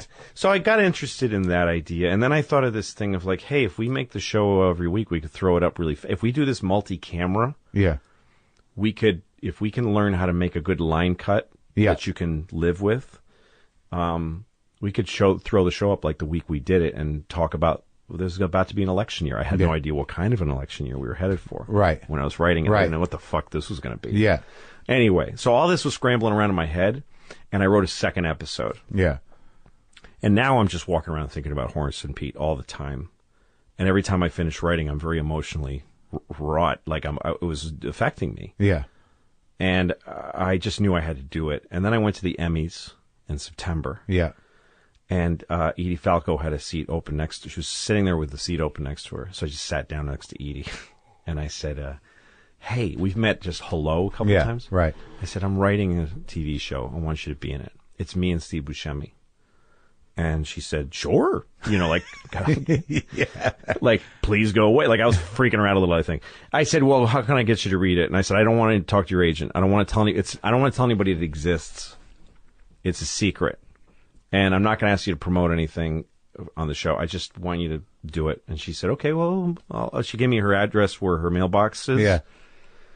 And when I got home from so then I turned around and there's Jessica Lange standing there. Yeah. And I asked her the same thing, and Jessica was like, yeah, I'll look at it, sure. Yeah. Everybody was down. Yeah. And then when I got home, I gave, I made an envelope with the scripts, just like the old days, you know? Yeah. Put my phone number in it and wrote her a letter, dropped it at her mailbox place, said, this is for Edie. She said, just tell them it's for Edie. Yeah. Gave it to her, gave it to them. 2 days later, I got a text that said, hi, this is Edie. I'm in. When do we start? She's just like, I want to do it. And I was like, really? She said, yes, you absolutely. Sent her 2 scripts. 2 scripts. She was like, I'm doing this. And then I had lunch at Cafe Reggio with Jessica Lange. Yeah. And she said, well, I hope you do more with her, the character. Yeah. But I'll do it. Right. Because I'd only written a little bit for her. So now I've got Jessica Lange and Edie Falco and Steve Buscemi. Totally committed, although just verbally. Yeah. To do the show. And then Joe Pesci passed. And what was it like hanging out with him? Joe was, he's a very raw human being. Yeah. He gave me a cigarette. Yeah. And he goes, don't ever let anybody tell you these are bad for you. That's a fucking lie. He really thinks it's a lie that cigarettes are bad for you. And, I spent time with his family, and he takes care of them. He's a caretaker kind of a guy, but he's also fiercely protective of his privacy. He doesn't like being famous. Yeah. And he's a good guy. I mean, all I know is my time with him. I had a great time at his house. He's really hosted me nicely. Gave me a lot of advice, very paternal advice. Talked to me about the character at length of Uncle Pete. And has eventually passed and said, you can have everything I've said to you. Did it help you? Yes, there's a huge monologue in this show by Alan Alda, who plays the part I had written for him. That is, Joe said that to me about going down on a woman, about oral sex. And I just couldn't believe it. When he said it, I was like, Joe, that's going to be in the show. And he goes, yeah, you can have it. And I sent him, after he said no, I still sent him a couple of scripts, and he would call me, and he'd go like, listen, you fuck. Like, he called me one day, you dummy, you're going to write Archie Bunker again? This fucking character has no depth. He's a fucking idiot, and it's been done. So are you going to listen to me? I'm like, yes, Joe, tell me what's wrong with Uncle Pete. And he'd tell me stuff, and I learned from him. It was great. Anyway, So how many people do you go out to before you get Alda? How'd that work? Okay, after Joe, I went to Jack Nicholson. Jack Nicholson. Just because you felt like it? I met him at Lorne Michaels' house. Yeah. And Lawrence been very nice to me over the years, and Did he know about this project? Yeah, he did. He begged me to get financing from somebody, but I said I can't. He was like, "It's not. No one's going to congratulate you for paying for it. No one." And I was like, "I know. I just don't want to have to talk anybody into the shit I'm doing." Yeah. And he's like, "They'll just give you money. There's people who just give you money." I'm like, "I don't want to do it." He's like, "All right." But so I asked him for Jack Nicholson's phone number, and he said no, but I'll pass something on to him. So he gave him the scripts. Yeah. And Jack called me and said no. But when you got that I call? get personal no's now. That's where I'm at. Right, but your phone rings. My phone rings, hello? and this woman says, I'm looking for Louis C.K. I said, who's this? I'm calling for Jack Nicholson. If it's not you, I'm hanging up now, or something like crazy like that. And I was like, yes, it's me. So Jack comes on and he just says, I just wanted you to know the writing is terrific, but I'm not going to do it. And I was like, oh, well, can I convince you? He's like, you know what I did today? I went out to the tree in my yard and I sat under it and I read a book. And when I was done, I went back inside. And I was like, all right, it was nice talking to you. But anyway, we chatted for a while. But he said no. And then I thought of Christopher Walken. Right. And his agent is also Edie Falco's agent. Yeah. And Edie's agent had been sworn to secrecy. I'm really impressed, by the way, with all the agents of everybody. These are all Hollywood agents. None of them told anybody about the show. Yeah. So Edie's agent, Tony Howard, gave the script to Chris Walken, who said that he really liked it, but that he thought it was too easy for a guy like him to play this part. Right. He's done guys like this. Yeah. He said, tell Louis, why don't you get somebody who you would never expect to do this? Yeah. And I'm like, yeah, I could see that. And she said, how about Alan Alda? Said Tony Howard. And I said, I don't think so. She said, why? And I said, I think Alan is the greatest. Yeah. But he's not right for this. And she said, well, meet him or let him read it with you. I go, I'm not going to do that to Alan Alda. I either hire Alan Alda or I leave him alone. Yeah.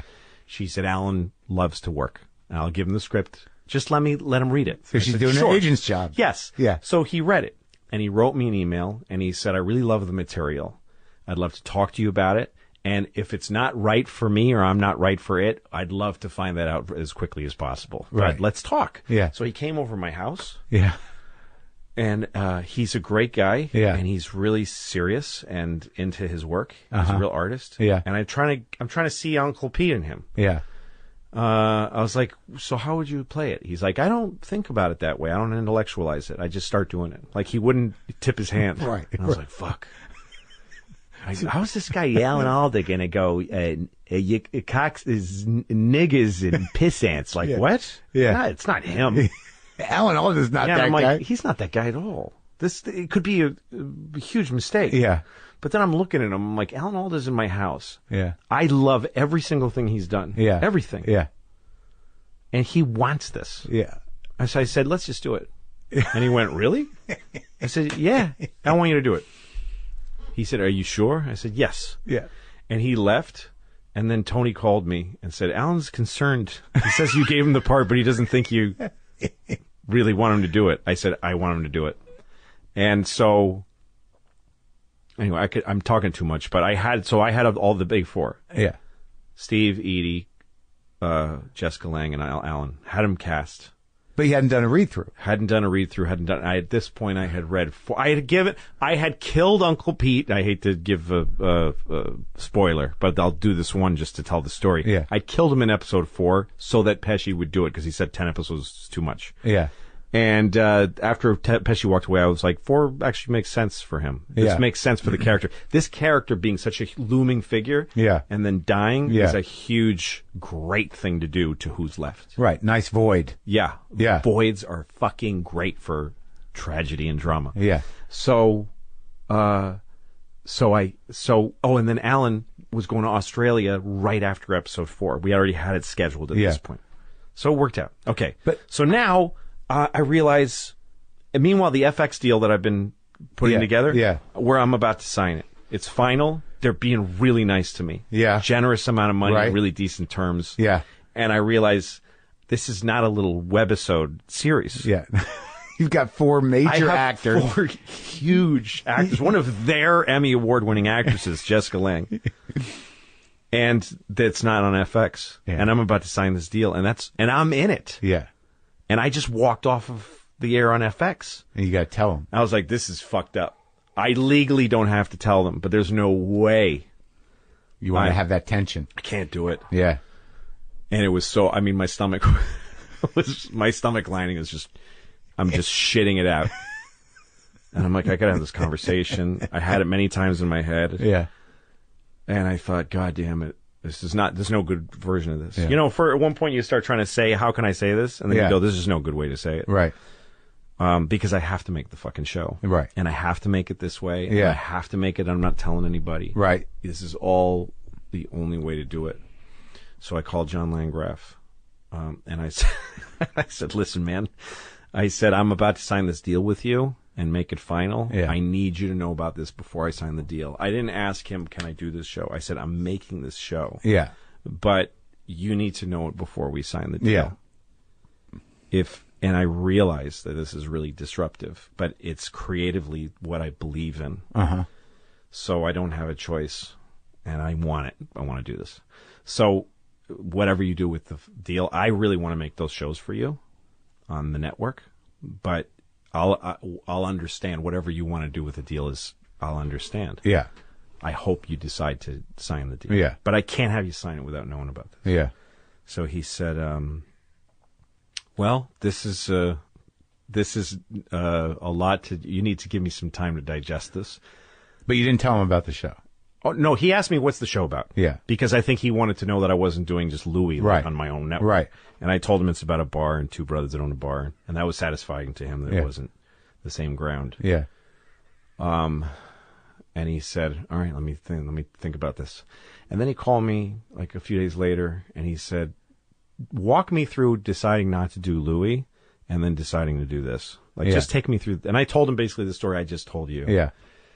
And he said, I don't want to get in your way. And I like the work we do together. So it's fine. And I was very glad that I did that. Yeah. Okay, so then I'm writing and I've got more cast together and we get the studio. We start talking about what the bar looks like. Yeah. The more and further I went into it, and I'm telling John Landgraf now everything. Like I told him I'm killing Uncle Pete. I'm telling him all this stuff. And after a while, I see him chuckling and going like, listen, man, I'm so glad you're not doing this on my, like, it just was like, why would he want to be taken for this ride? Right. But, and eventually he said to me, not only am I supportive of this, I'm rooting for it. Yeah. I love, and he was just into that I was doing things this way. Yeah. So, okay. Annie Baker, I called her, I wrote her an email. Yeah. And said, I really love your play. And I thought maybe I want help writing this. Because I want to write this with somebody. Yeah. And I also thought I'm doing this as a collaboration on stage. Maybe I could collaborate when I'm writing it. Right. So I wrote her and I said, do you maybe want to work on this thing with me? And she was in Iceland. She wrote back and said, hey, I'm a fan of your work and let's meet. So we met. I gave her the first 3 scripts. No, the first 2. Yeah.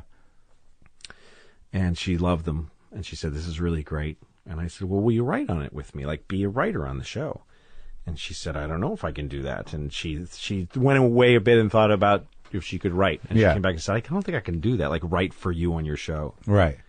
And I said, I'm glad because I don't think I could let you write on my show. I don't think anybody else could write it. Yeah. I said, can you just come to my house sometimes and sit with me? I have the way that I use help as a writer, have somebody sit on my couch and just be there to talk to. Who do you use? Like Vernon? Vernon Chapman. Stephen Wright did it on my episode, on my series Louis. Yeah. Pamela has done that for me, Pamela Adlon. Yeah.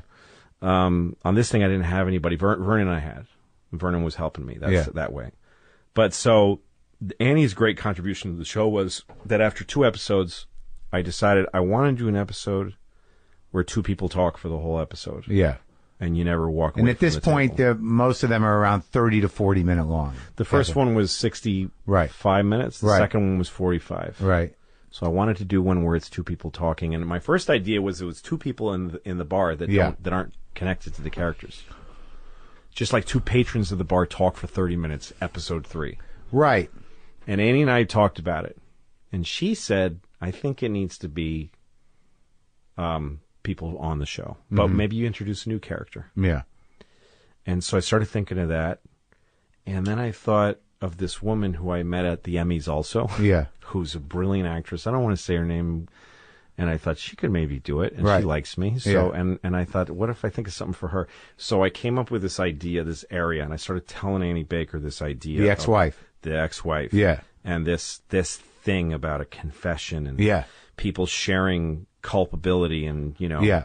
And we both were like, this is really fucking exciting. And it was through dialogue with Annie of talking about it and describing to her the area I wanted to go into, and her saying, yes, you got to do that, you got to do that.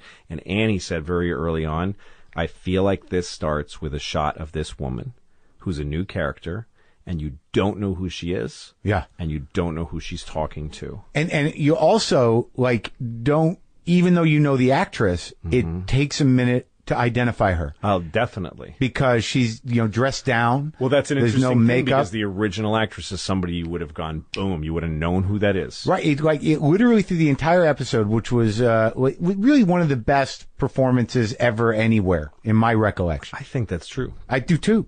And I'm like, is that Laurie Metcalf? Is it Yeah. her? I don't even know if it's her. Who is that? Is it a New York actress? Like, I could not identify her. That's right. For almost the whole thing until I saw the credits. That's right. And like when you watch that thing, I know that I see that other people have responded in similar ways than I have.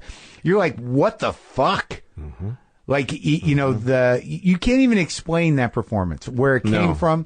But you know the detail that you gave her to work with was insanely nuanced. Well, the place I had gotten to with this, like, so what Annie and I talked about was the idea of an a divorced couple that have a lot of distance. Yeah. Their kids are growing up. They Right. have no reason to Right. talk anymore. Right. And that one of them I always had this idea in my head that Horace did something terrible Right. to break up the family. Yeah. Just awful. Right. And that she's the victim of that. Yeah. So she is now in her later life doing something terrible in her new family. And also significantly older than you. So the backstory of you unfolds. Which came because the actress who I wrote it for was older than me. Yeah. And I thought, well, that's interesting to me. That Yeah. Horace is younger than his wife. And Yeah. that's not a reason, but it's part of what went into his not handling the marriage and being a father. Right. He was a young father. Right. And so that idea, and I was like, when I started setting that up, I thought she comes to him to ask him how to handle doing a terrible thing because he did one to her. I thought that's fucking huge. And that's where Annie and I were at. And I thought, I know where this is going generally. Now Yeah. I'm just going to go write it. Send her away. It's the last time I saw Annie on the project because until we shot the thing months later because she had something going on in her life, I couldn't get her again after that. So I sat down and she had given me this thought of the woman's face and you don't know who she's talking to. And I thought, okay, let's let her talk for a while. And so I started telling the story. And this is what it was like to write this show. I sat down and I started telling the story through her voice of where they were at, this house, and what it was like and you have why they went there. it comes out of nowhere. You don't know why can't- she's telling the story. You don't know anything. You don't know a single thing. If you're watching in order, you're just like, what's happening? The power of this show to me and the way I wanted to do it, and especially once I started writing it, how vital it was that it be a secret was because of the episodes like this where it was like, you won't know why you're looking at this person. You won't know how long you're likely to look at them. You don't know who they're talking to. You don't know how many episodes this show is. You don't know what this show is. It's only 2 episodes deep into it. You don't know why you're watching it. I knew that people would call, like we had to, when I first put the show in the air, huge amounts of press called my publicist, who honestly said, I don't know what the fuck you're talking about, because I didn't tell him it existed. I wanted him to be credibly ignorant. He knew no idea. Okay, so Right, you mean when you dropped it? The day when I of. first dropped it. Right. So if you're a person watching this, you're just like, you saw one and you're like, I don't know what. Did you send him a nice bottle of wine or something? He's great. He handled it very well. Okay. And then the second episode, you go, okay, I guess there's a rhythm. Yeah, I guess it's episodic. The first one's like its own thing. Yeah. The first one is like its own play. Yeah. And then the second one is like, I guess we're going to watch these people for a while. Yeah. It's kind of a holding pattern episode. Yeah. Then the third one, you go, who the fuck is this? She's been talking for 10 minutes. Yeah. And I don't know who she's talking to. And I'm getting a boner from her story, and she looks really upset and nervous. I don't know why. All these things. The stirring up questions in somebody's head, exciting all their fucking brain with wonder and confusion. These are great feelings to feel from a TV show. Yeah. They don't exist because they want to land you safely in every single moment, right, you know? Right. So this was a great opportunity for that. So she's talking, I'm writing it, and I'm on pins and needles because I'm watching the scene as I'm writing it. Not for Lori. No, not for Lori, for somebody else. But I'm in my head thinking about this thing that she's laying there and that he drives up. Yeah. And that she spreads her legs open. And that was an act. She didn't spread them for him. She spread them for her own luxury of aloneness. And that here he comes, and now what, do I close them? Here comes this man, this old man. And I'm letting him look. And do I open my eyes? And every single little detail of that was freaking me out as I wrote. The brush on the wall, dude. What's that? The paintbrush. Yeah, the paint. I mean, that was like, I lived all these moments as I was writing them. The paintbrush, and she's like trying to touch herself, and I'm like, and I mean, I was getting hard while I was writing it. Yeah, and then I finally get to where Horace goes, why are you telling me this? And then the tension breaks, and she goes, well, you know, I never thought about what you went through during that time. And Horace is like, what the fuck? This is a funny way to bring this shit up. We never talked about it. We just broke up, you know? Yeah. And then I thought, go to the bathroom, Horace. Just go to the bathroom. Everybody calm down for a minute. And that's where I started putting intermissions in the show. So, right. Intermission. Yeah. Come back. All right. So, he starts telling her the real right, truth. and you're filling in all this backstory about Horace, who you've been watching. Right, and that's how you fill it out, by listening, That's right. and then by addressing it. But even all of your stuff is relatively minimal in terms of your vocal engagement. Yeah, I don't say very much at all. Right, but you cry, you react, you listen. You know, and in the episode where you play your own father, that is a completely different set of challenges as an actor. Yeah. And also, like, what I always wonder about something this expansive is, are you considering the psychology of these characters? Like, when you look at Horace as an adult, do you know, from the get-go, do you believe he had an abusive childhood, or is that something you discover? Well, I think that there was an abuser, was the head of the household. Right. And that was the cycle of the family. And, I mean, I grew up with a dad who hit everybody. He just hit everybody. Yeah. And that's what a family was like when I was growing up. And the mother hit just out of desperation. Right. And the kids had strange relationships of trying to sort of comfort each other and stay away from each other and stuff like that. So I knew that was a backdrop. I knew that that's part of what drove these kids apart. Mm-hmm. And that's part of what drove Horace and Pete together. But even the detail of the Pete character's childhood with the glasses and the filling of the glasses. Yeah. Well, where the fuck did that come from? Okay, so like that you're establishing that he had mental problems early on that had not. It was a big deal to me that Pete had a mental that he had a disorder. Yeah. And I gave that a lot of thought. I talked to a guy who works in a doctor of abnormal psychology, to ask to just run some of this shit by him. Yeah. And he checked most of it. He said the stuff that you have, there's some that's accurate, and the stuff that's inaccurate is in the right ballpark and borrowing from other types of, you know what I mean? Like he said, it all makes sense. Right. So, Pete, to me, that thing of Pete having this madness that he fights against, and that his nature is that he's just a good guy. Yeah. He's a caring guy. He's courageous. Yeah. He's vain, you know? When he says to his date, I know the left side of my face is handsome. You know, he's got a good heart and strong confidence as a person, but he keeps getting shattered by this fucking madness inside of him. And that's a really hard, terrible thing. It's just a bad toss of the dice. Yeah. And I don't think most people end up beating it in the end. Right. And I kind of knew right away when I was writing this, I think this shit's going to take Pete. I don't think Pete's going to make it. On some level, he's not going to make it. Yeah. And that was really hard because I really got I got so involved in these things. Every time I wrote an episode, I tried not to make phone calls or talk to anybody because I would start talking like the characters and stuff like that. But anyway, but about the glasses. So, when I wrote the last 2 episodes, I wrote the first 8. I just wrote them on a schedule, one after the other, because it was just coming out of me. Then I got to episodes 9 and 10, and I knew what they were going to be. I knew what was going to happen in the end. And when I wrote episode 8, where Pete gets some bad news, I sent it. I gave the cast the scripts as soon as I wrote them. Because they had to shoot next week. No, this is before. I wrote them all ahead of time. Oh, okay. So this is like in October. And now knowing you and knowing the stuff that you've taken chances on previous and some of it not being made, how impulsive was it? How much editing was there when you did a draft? Well, I would write. I don't do a lot of rewriting in my life at all. But I thought I gave a lot of forethought. I thought very carefully about these things before I wrote them. Yeah. I worked harder on these scripts than I've worked on anything in my life. Yeah. I wrote the first 8, and then I sat down and thought out 9 and 10. Yeah. And when I wrote 8 and Pete gets this bad news, I gave it to Buscemi, who wrote me, and he said, or I think he called me, and he said, look, I don't have high hopes for Pete after reading this.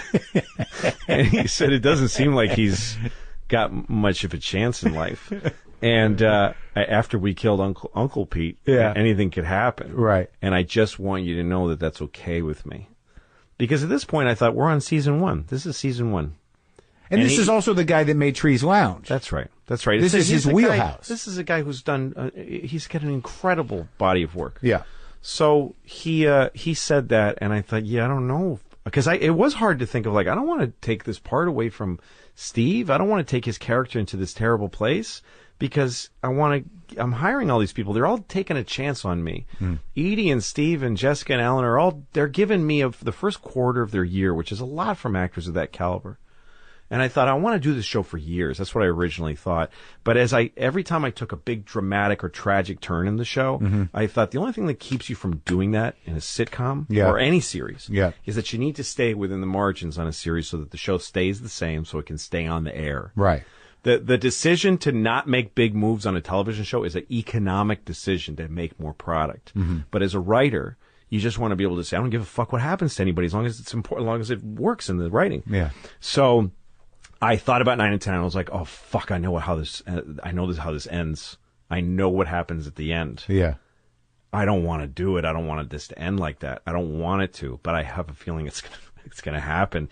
So I stopped writing at 8. I said, I'm not going to write 9 and 10. Yeah. I want to start making the show and see if I can come up with a better 9 and 10 that gives the show a longer life and gives the characters a better outcome. So we started making the show, and once in a while I'd go back to 9 and 10, and it just kept. So you're shooting week to week. You're knocking them out in a week. So I've been having people come to my house. The whole cast, they come to my house and they read. Yeah. The big 4. Yeah. And then people like Mark Normand, Lisa Traeger, who's just a comic who started at the Cellar recently. Yeah. I liked them, so I had them come to read the parts at the bar. Lisa, I didn't know if I was going to put on the show. I was like, could you come and read one line, but read a bunch of other characters? Lisa Traeger. She's a comic. I like her. Right. Michelle Wolf, really funny, strong comic, funny voice. Come on and read this part, and Tom Noonan, who I'd used in my other show. Great actor. Fucking great actor. Got him involved. Stephen Wright, Kurt Metzger. So I started, but I didn't tell them what they're doing. I said, just come to my house on Monday. And then out of nowhere, we get Burt Young. Yeah, exactly, Burt Young. So they all come and they sit down at my table and we all read. And over the whole fall, I read the episodes again and again, read them as much as I could. I had this thing in my head from All That Jazz, the movie, where he's running a dance again and again. Yeah. And he's bent over at the waist with a cigarette hanging out of his mouth. He watches them pour their hearts out. Yeah. And then he just goes, do it again. Do it again. And I thought, I got to be that good on this. And I did it to myself on the scripts. I'd read through them, do changes, cut little things, make it better, make it better, make it better. I said, this has to be fucking great. So I worked like that. And then now it's time, when it gets to be January, we've worked really hard. We haven't made anything. We haven't made a single fucking thing. Yeah. And I try to figure out this workflow. How do we make this show? How do we actually do this? Yeah. How do we deliver the show on a weekly basis? Right. Obviously, I'd left spots, like a lot of dialogue at the bar was like TBA because I wanted to see what happened in the news. And we would run that. Like Tuesday, I figured we'd figure out what we're going to talk about in terms of current events. Right. So that's generally what I did. So that would run through Kurt and... That's right. Yeah. So we've got 4 cameras and a control room. And I'm the director. And I'm used to directing myself, but I need a live switch. I need the cameras to be switching from one to the other in a way that we're going to be able to use on the air. Yeah. So we start rehearsing it, and every time I'm looking over at the cameras. Every time somebody talks, all the cameras come over to that person. Right. And then another person talks, and they all go over there. Yeah. It was fucking madness. And we're not Saturday Night Live people. I mean, they know what they're doing. We don't know how to do it. So I sat in the control room the first week, and I sent the cast home and replaced them all with stand-ins and ran the scenes with stand-ins. Yeah. And there was these highlighters sitting on. I'm sharing this because I want to open source the show because anybody who wants to do this should be able to do it. Right. There were these highlighters on the counter of the control room, all colors. So I had 4 highlighters, one for each camera. And what I did was I colored the dialogue on the script with the color of the camera that should be covering that dialogue. Oh, and I walked through the show. And every time that a camera's position switches, like next to the dialogue, I wrote, a single on Edie. So that's what camera 1's assignment is. Yeah. And then the next time you see camera 1, if that assignment is changed, you go 3-shot Edie, right. Steve, Right. You created a system. That's right. And I invented one. And I had so many times during making this show where I thought, it can't be done. The first week, I was like, we can't do this. Yeah. No one can make a show this fast of this breadth. We can't do it. But we figured it out. And after the first one, we realized we all know how to do this now. Right. So working with real pros. Yeah. Oh, and I mean, the actors fucking forget. And when did you, like, whatever skeptical feelings you had about Alan? Oh, yeah. So Alan, the first time we read the first 2 scripts, I took a bunch of fucks out. Yeah. Because I thought he's not going to be able to say these things. Because Alan Alda. Yeah, Alan Alda. And he came with a whole other guy, and he read it, and I was like, I had pins and needles in my body as he read it. And then we read episode 2, which I hadn't edited, and he said fuck and cocksucker and all this stuff, and I was like, this guy's incredible. This guy's like, and he was wearing these big glasses, and I was like, God, I hate this guy so much. I hate him, because we were reading, a lot of the scenes are me and him, and he's being mean to me, and I'm like, fuck, I hate Uncle Pete. And I couldn't believe it. And I said to Alan one day, I'm not going to talk to you about this character or anything. Just do what you know what you're doing. So, let's just enjoy ourselves. And that's the way it went. I never had to talk to him about it. I had very few. You always want to be able to help a little. And direction is a good beacon for people. Right. So I was able to tell Alan sometimes, like, here's a way to go with it. And he would always be grateful for that. Right. But he invented that fucking character. It's not what I had in my head. It was something a billion times better. Yeah. And every time he showed up, it was better and better. And the week of the show, when he walks in, and, the whole thing I had with music and stuff was about turn on the jukebox in the beginning, let the show feel like, you're watching the show, right? You don't know what it is. You just got an email from me. This is this show. Right. You put it on. Yeah. I don't know what the fuck this is. These 2 guys are dancing. They look like idiots. Yeah. Stephen Wright walks in. Puts his own napkin down and gets a drink. It's just dead. They're sitting there drinking coffee. Nothing's going on. What is this shit? And then somebody walks in and puts music on the jukebox. And now it's getting lively. Okay, the place is filling up. Okay, so this is going to be a show about a bar, and it's going to always have music coming out of that jukebox. It's going to be live. Yeah. They're talking about football. Right. And then this guy walks in and unplugs the jukebox, and the place dies. It just it dies, and then it's dead till he dies. I mean, it's dead like that, and for most of the series, it's dead. Yeah. So that's who Alan was. He was this joy killer, And at the same time, I knew there was a time where he really made the bar sing. He made it great, right. He tells the baseball story about Horace. And it's like this thing. He used to be able to tell stories like nothing and make horrible people laugh. Story. It's terrible. It's so vicious. But, you were able to service a lot of the things that, you struggle with and are important to you. Cultural conversations about race, about gender, about sexuality, about politics, about the bleakness of life. about how life changes and how people change. I mean, all that stuff is there. Yeah. Yeah. So, in looking at the span of it, you were able to use Amy Sedaris in almost an angelic way. She was an angel. Right. And I didn't know that. I didn't know she was going to be that. Oh, you didn't? No, but, and I feel like I didn't service the question you asked me about the glasses, because I was taking too long to get there. It was just a detail. But okay, so when I was ready I realized I have to write 9 and 10 now because there's no escape from 9 and 10. They are what they are. I realized that 10 didn't have a lot of content. It wasn't actually very much. I just knew what happens at the end. And then I thought, what if we go back to 1976 in Horace and Pete's? 2016...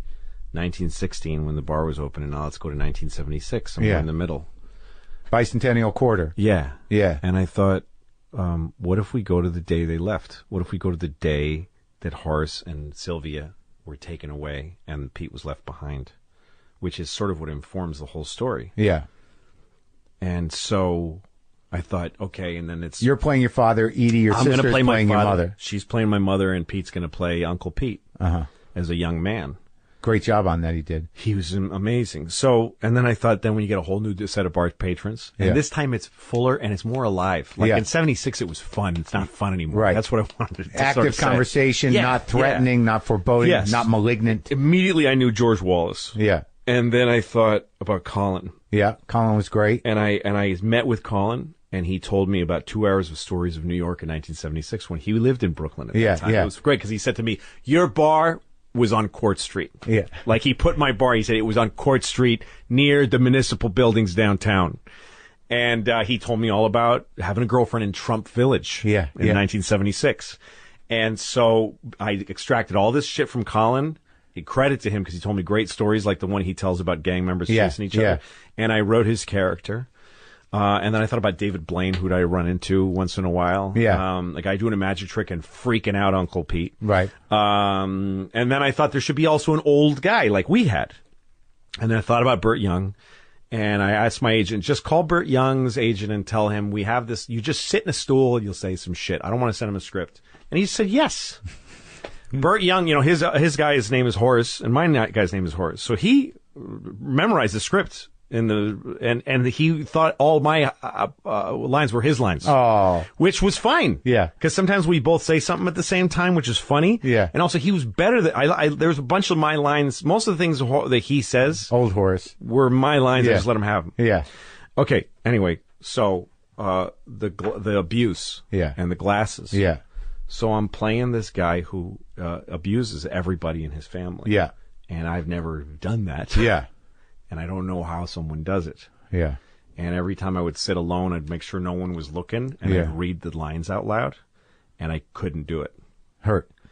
Well, I thought I'm not this guy. It was just I couldn't authentically go like, what are you doing? Right. Like, what am I going to try to sound like I'm from Brooklyn? Right. What are you doing? Well, you got a little Boston in there, though. Yeah, a little bit. And so then I thought I might have to replace me. Yeah. And that's weird if I'm the only one not playing the older guy. Right. So then Edie comes to the set one day and we just look at it. She goes, can I ask you about the 76 stuff? And I said, yeah. She was great at talking about the material. So I said, let's read it out loud. So now I'm looking at Edie, who I've been working now with for 8 weeks, who I've gotten a tremendous amount of respect and affection for, who I really love and I believe is my sister from all the time of playing the parts. Mm-hmm. And now I look at her, she's my wife. It's easy to feel that way. Yeah. I love her. I trust her. Right. And it's easy to be mean to her. Right. I just go, what are you doing?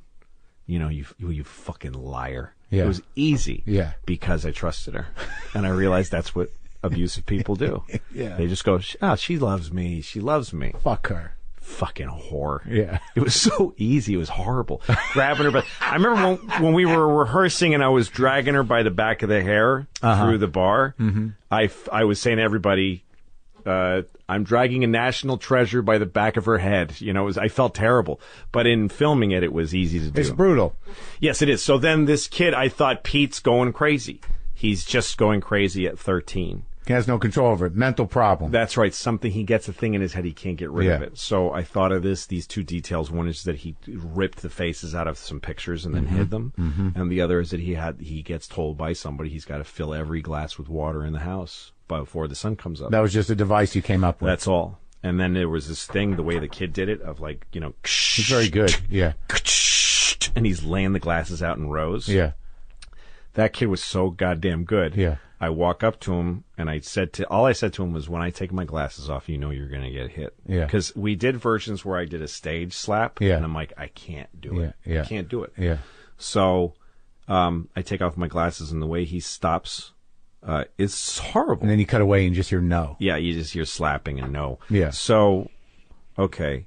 Anyway, when we did that and we did the last episode, I got really wrecked by it. You know, it was really hard. Well, you could see you getting wrecked throughout it. Yeah. That, you know, it started really to hard. chip away at you. That's right. So, like, for me, you know, in my experience of it, you know, and it's got nothing to do with who me and you are, but, like, you know, as seeing it as a piece, it seems like you did some, like a version of the great American tragedy. That you know, you created this masterpiece of what feels like theater. And then you know, sort of redefine the parameters of television. But I think that does a disservice to what you did in a way.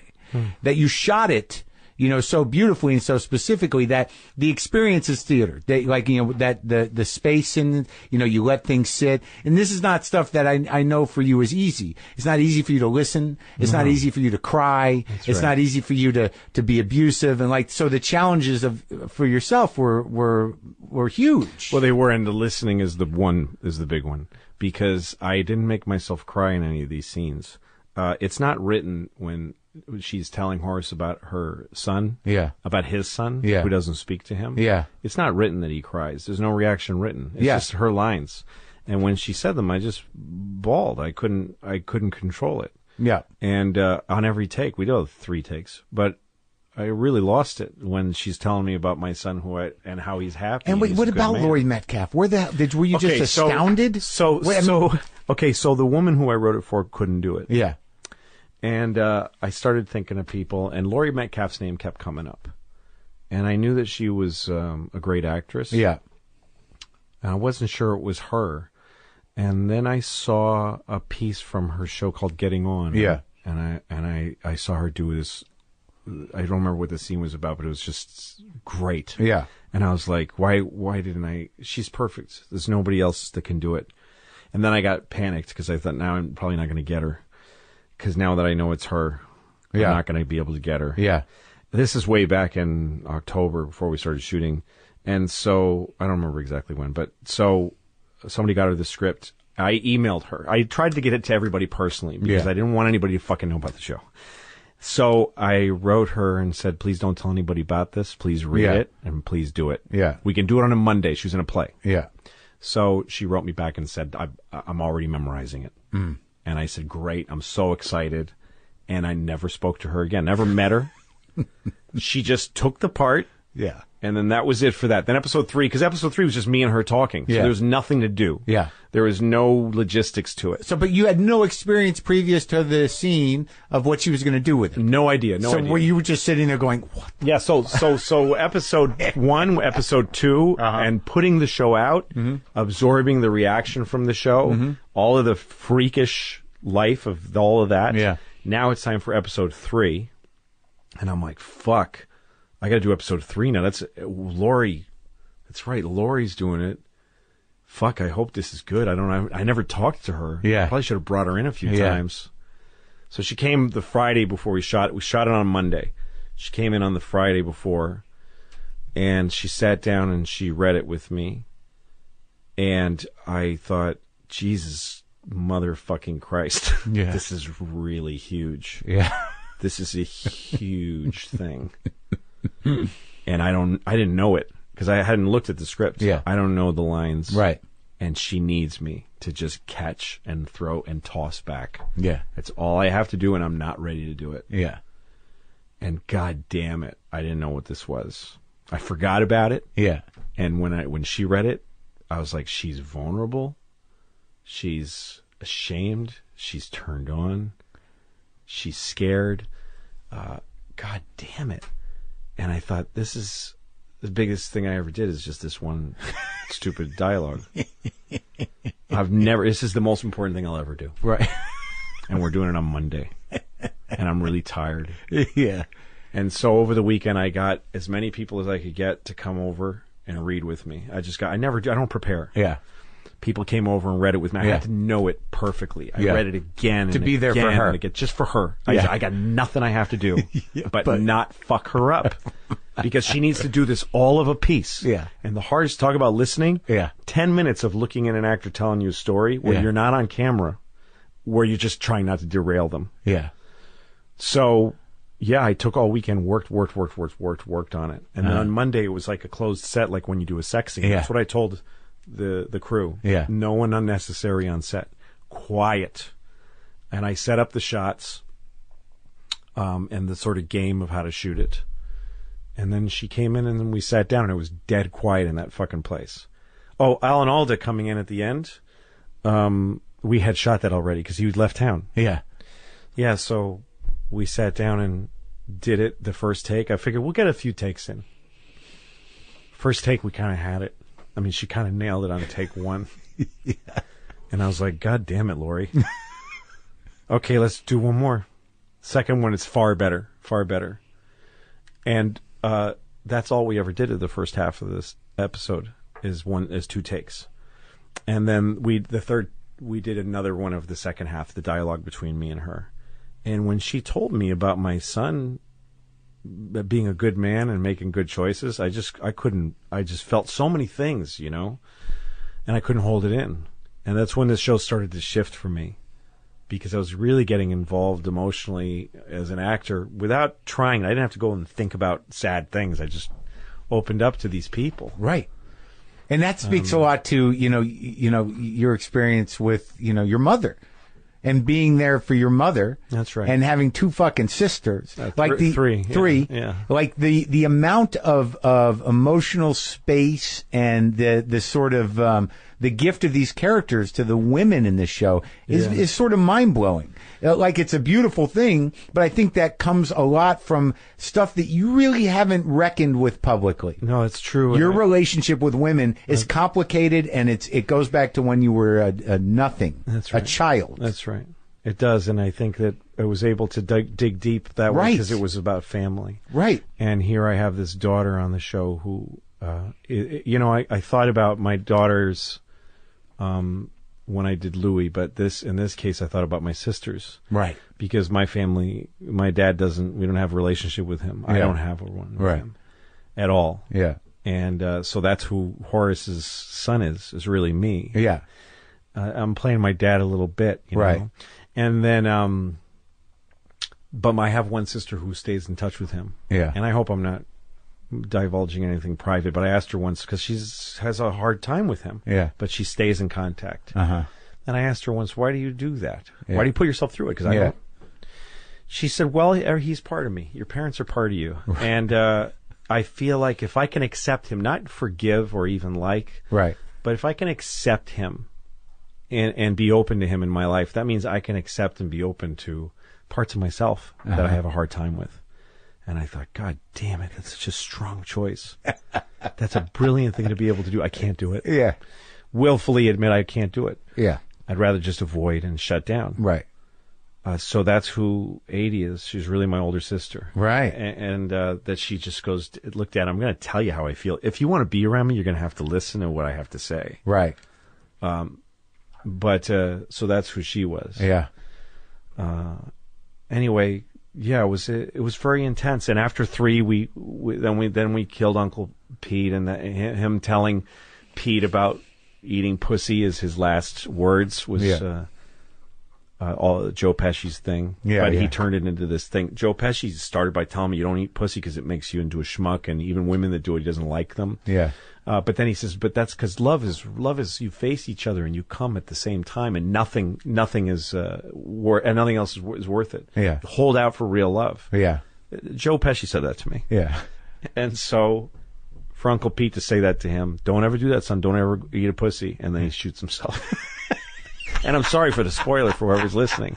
But that's the only thing you really spoiled. No, it's the one thing. But the thing about it is like people's expectations of you and giving you the leeway to have this experience and put it out there is that the comedy of it, it services the tragedy. Yeah, it does not save it. That's very well put. And you know, Kurt's great, Steven's great, Nick is great, but but even Kurt, who is probably the most comedic character. He's also a lonely guy in the show too, though, right? I think. No, I know, and he's very Kurt. Like I know Kurt. Yeah. But like, his energy, his exuberance, his joyful cynicism is about the funniest it gets. That's it. That's really it. Yeah. And it's dark. It is. But there's also one beat that you have, after the first encounter with the African American woman who you don't know, what she is. Yeah.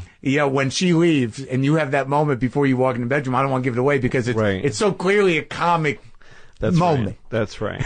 After she leaves? Right. And Edie Falco comes in. Yeah. So she, here's the thing with that one was a good case of where I felt the story was being told to me rather than me telling it. Yeah. Because the point of that to me was Horace hooking up with somebody.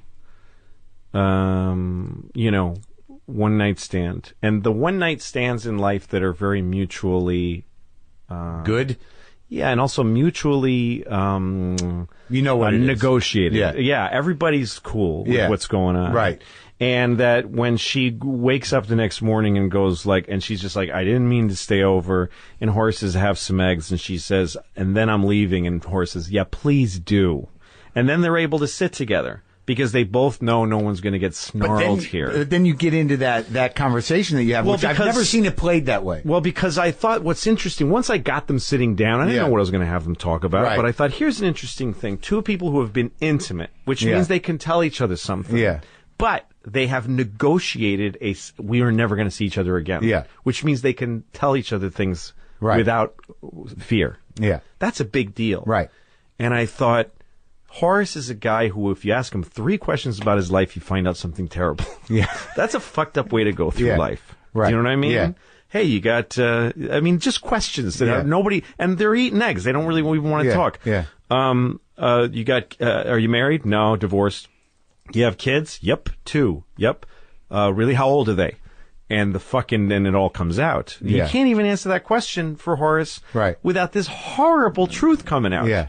And so he tells her, and to me, that's what the scene was about. It was about that. And then I started to figure, okay, well, then we'll start landing the scene by talking about sex and just that she enjoyed it, he enjoyed it. You have a nice dick. Thank you. You have a nice pussy. Thanks. It's right. I had to put in where my dick used to be. I had to make that joke. Yeah. It's just a joke. Yeah. And then I went, As Horace in my head, I was like, yeah, that's funny. Yeah. And then the conversation took off from that. I didn't know the scene was going to be about that. I didn't intend to write that scene. I really didn't. And then once I started having that conversation with myself in my head, about halfway through, I talked to Vernon about it. And he said, well, wait a minute, though. If someone is transgender, they have to tell their partners. And I was like, really? They do? And then I thought, that's so interesting that he thinks that. Yeah. That's so interesting. So I had that out in the conversation. Right. But I got to give Vernon credit because when we shot that scene, it was intense. Yeah. And the last take we did, I thought we were done. Yeah. I was like, we did it. And then Karen Pittman, who played the woman, said, I'd love one more. And I said, you don't need one more. She said, I don't think I have it at all. And I said to her, I don't need you to feel satisfied. Like as an actor. Yeah. You gave it to me. She said, just let me do one more. I said, all right.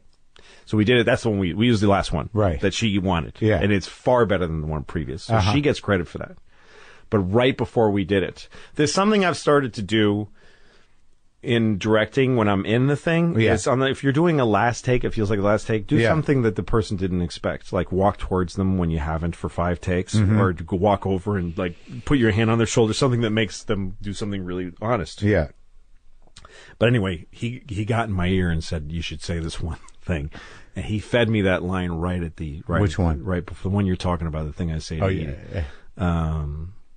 Anyway. Yeah, because it was like in the way you structured this show. Even if something's funny, you're not writing jokes. There's no, it's not. No, there's none. It's all just mechanics of the story, and then it's these feelings. And I kept getting blindsided by feelings, like in that scene. So Edie wasn't supposed to be in that scene. Yeah. But there was this thing where she's got cancer. Yeah. And there's a timeline to her cancer. Right. And I'd been talking to Edie about that kind of stuff. And so I said to her... Is that the scene where she tells you she has cancer? It's the scene where she tells me she's healthy, that she got a good a card of, Oh, that's right. So I said to her the day before, hey, you know what? You're not supposed to be here tomorrow for the Karen Pittman scene, but come anyway. And come in at the end and tell me that you're cured. Yeah. And I just figured it's a story point. Yeah. And I'll go, hey, terrific. Yeah. So she said, okay, how do you want me to say it? I'm like, just however you would say that. Yeah. That you got good news. Yeah. And she goes, all right. So I forgot it. I forgot I told her to. Yeah. I honestly forgot. Yeah. Until we're shooting the first. I think we didn't do any rehearsals of that. Because when we rehearsed the scene, I didn't have that in it. Right. So we're shooting the scene with Karen Pittman. And she's about to leave, and Edie walks in. And I forgot that I told Edie to be there. Yeah.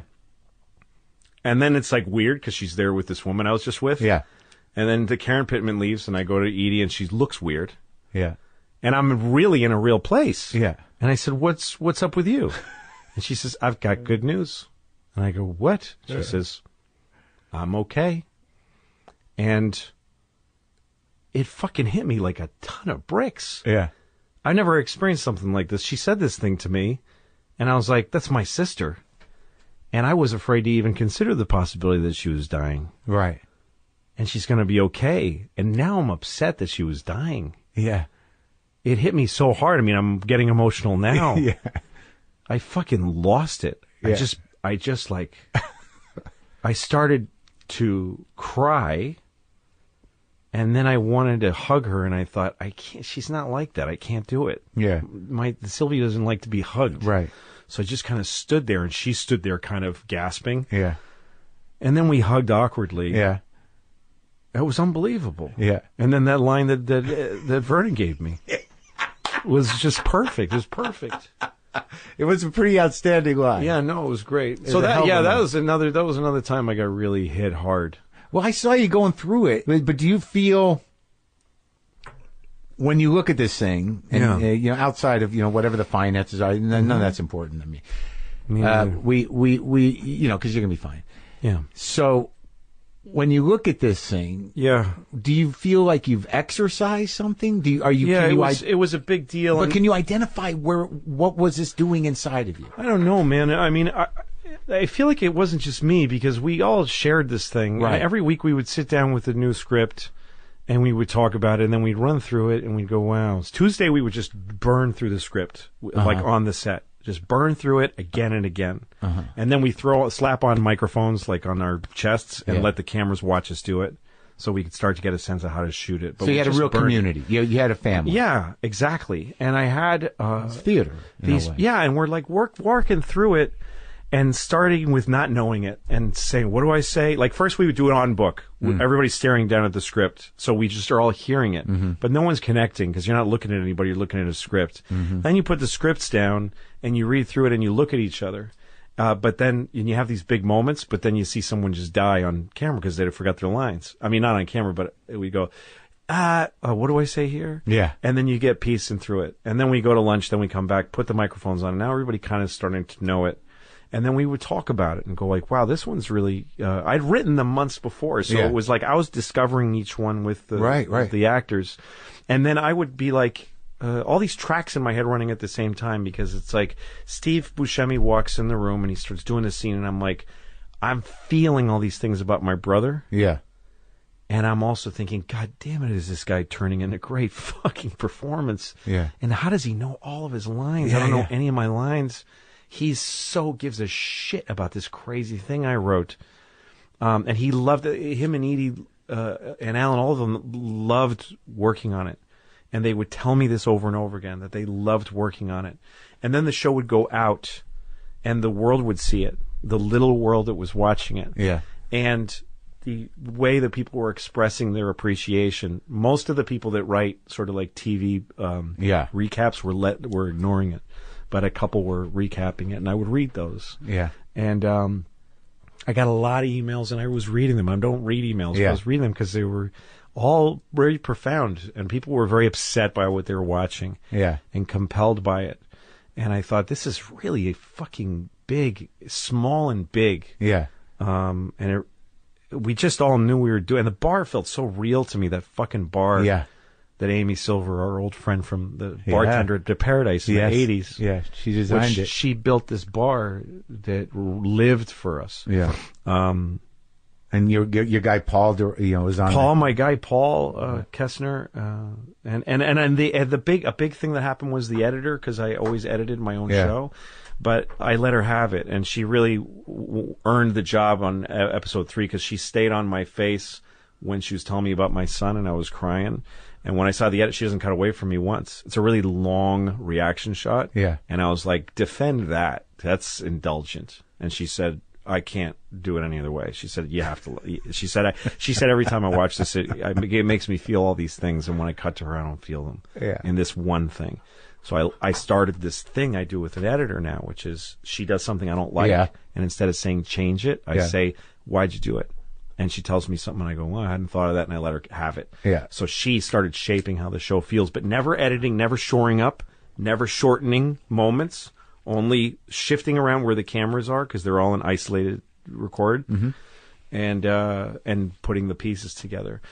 Jesus, Paul Simon making the song for me that made me cry every time I heard it. And then he shows up in the last episode. Yeah, he shows up in the last episode, and then the way we used America, Paul and I would become pals at that time, and he told me, he said the sound of silence. Yeah. Paul Simon said this to me on your show is really deafening. It's really hard to take. He said, put a little music in there, make it come out of the jukebox. Yeah. I said, well, I got to get that music somewhere. And he goes, well, why don't you use your favorite song? And he was being nice because I had told him that America is my favorite song. And I said, can I have it? He said, of course you can have it. He gave me America. But yeah, and then when it came down to that, and when Pete had left for an episode and he was gone, there was this episode about Pete being gone. Yeah. I was such a mess that week because I missed Steve, and I was scared for the character, and I was mad at myself for writing what I did about him. So you're having this very real personal struggle with your creation while you're acting in it. Yeah, so I don't know where it all came from, and I did something I never did as an actor, which is I resisted feeling anything. I was like, I don't want to feel this. It's too much. Yeah. Like I really did. I was like, I don't care if the show's good or not. I can't let these feelings out. Wow. It's too much. Well, the personal catharsis of you engaging this way, and having these I'm sorry I keep going. Very real experiences. No, it's great.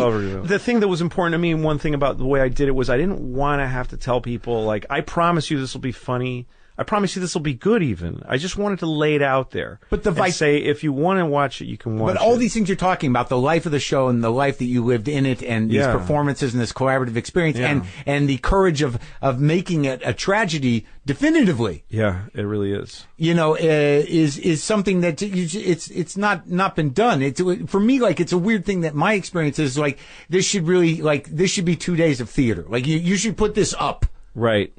On Broadway. But that's the funny thing, is that this is exactly what it belongs as. It's just this 10-part thing that I know watch. that.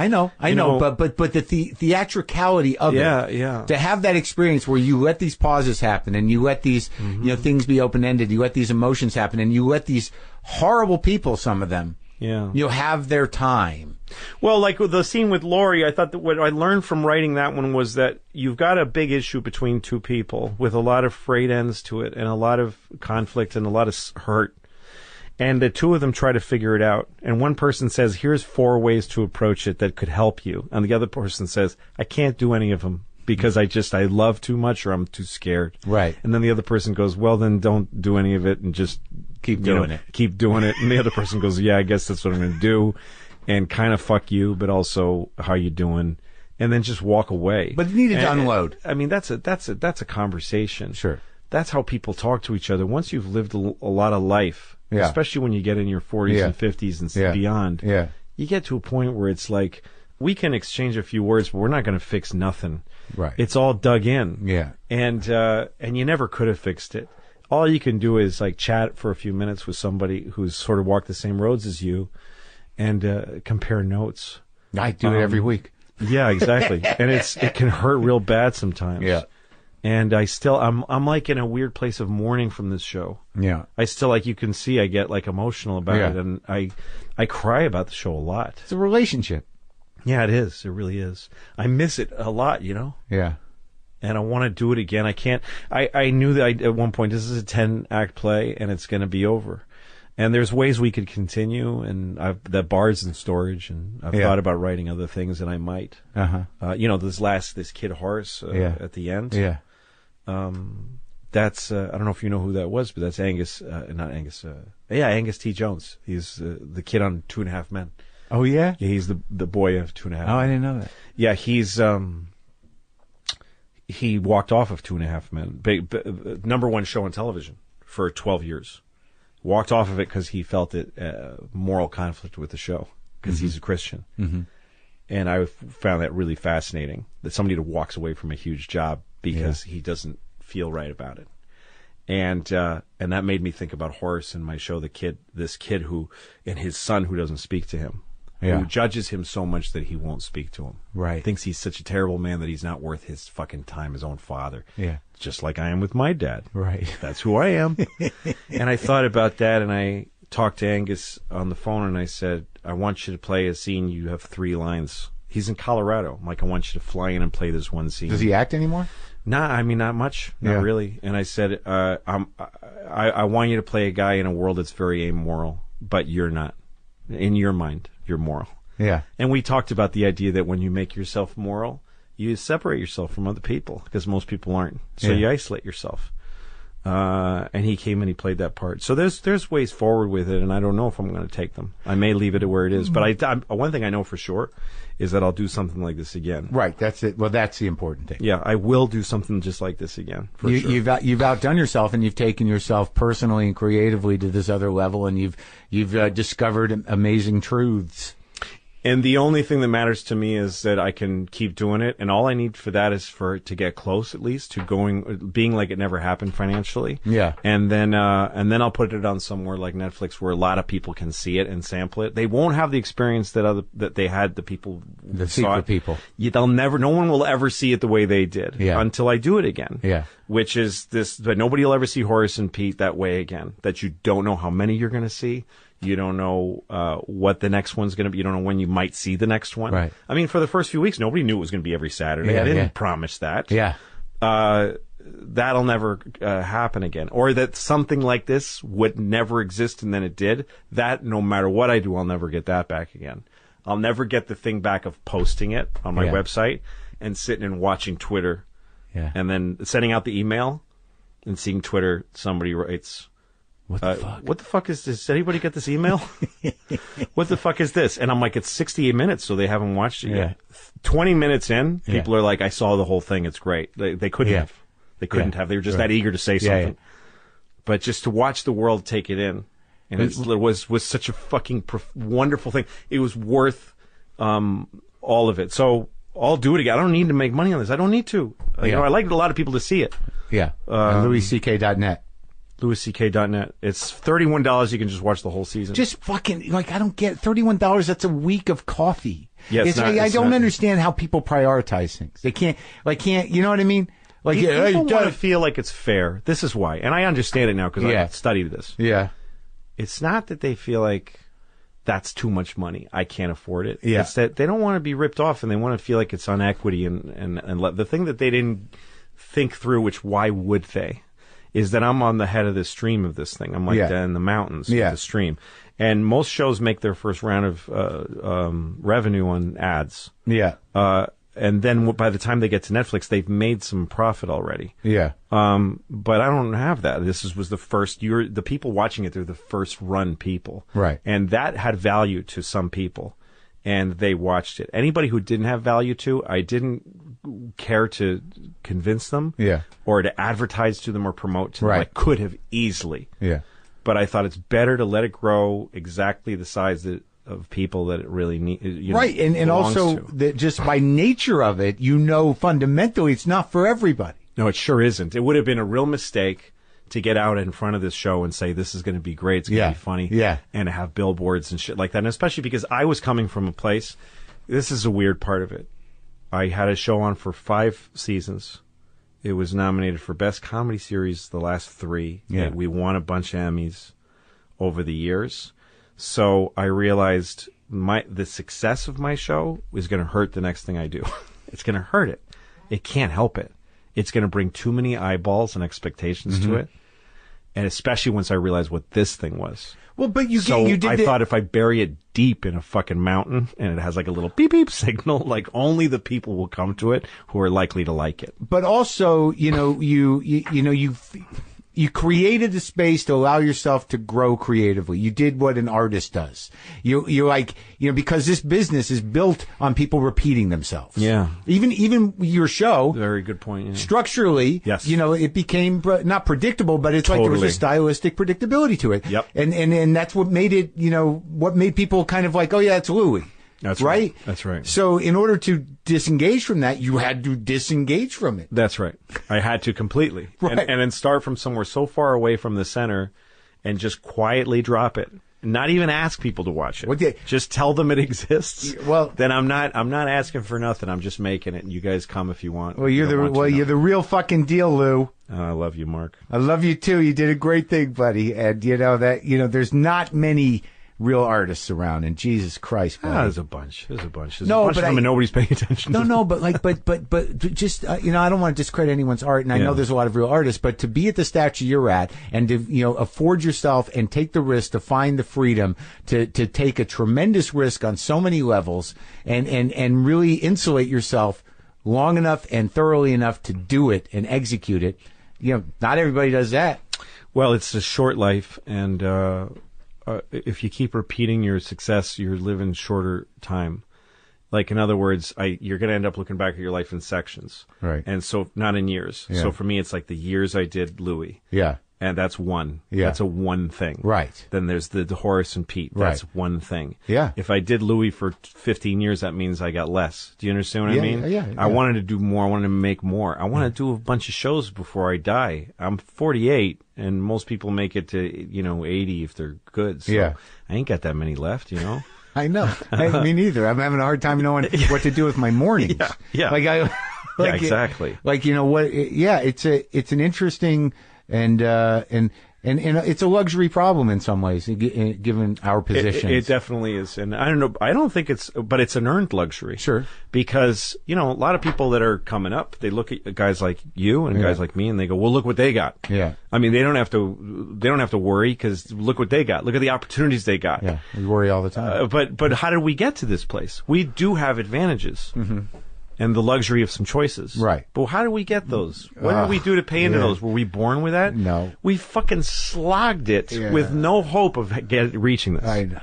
For each of us, about 25 to 30 years of just running in place and building skill. And not knowing if anything was going to work out. Not knowing if it was going to work out, and thinking, actually, the odds were very against. Yeah. And you and I both suffer from PTSD from our early careers that we're only now starting to reckon with. That's an investment, and that's a commitment. And it started a long time ago. Yeah. So for me, it's like every time I know anybody who's been doing this like 10 years, and they go, well, it's just not fair. I don't get opportunities.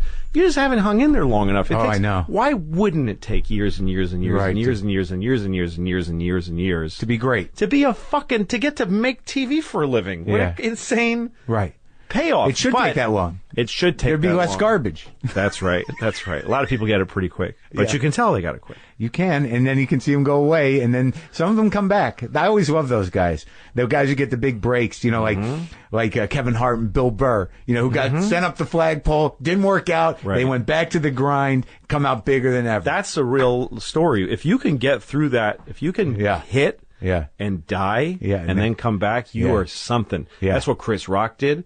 Chris Rock did SNL. Yeah. That's the biggest break you could ask for at the time. Yeah. Fucking stunk on SNL during a time where SNL stunk. Yeah. And then he disappeared. And that was that's what happened to Chris Rock. Yeah. And then there was, I think you might have been with me when he came to Caroline's to headline for an hour. So we went, let's go watch Chris Rock do an hour. Yeah. And meanwhile, we're sitting around New York why doesn't somebody give me something? Yeah. Well, I'm funny. I got 20 funny I want minutes. to do Letterman. Yeah. And then we sat in the back and watched him do an hour. And at the end of the hour, everybody's on their feet. Yeah. And all the comedians are bent over with their heads in their hands going, what the fuck am I doing with my goddamn life? Right. God damn it, is that guy good? So, but yes, the hitting and then dying.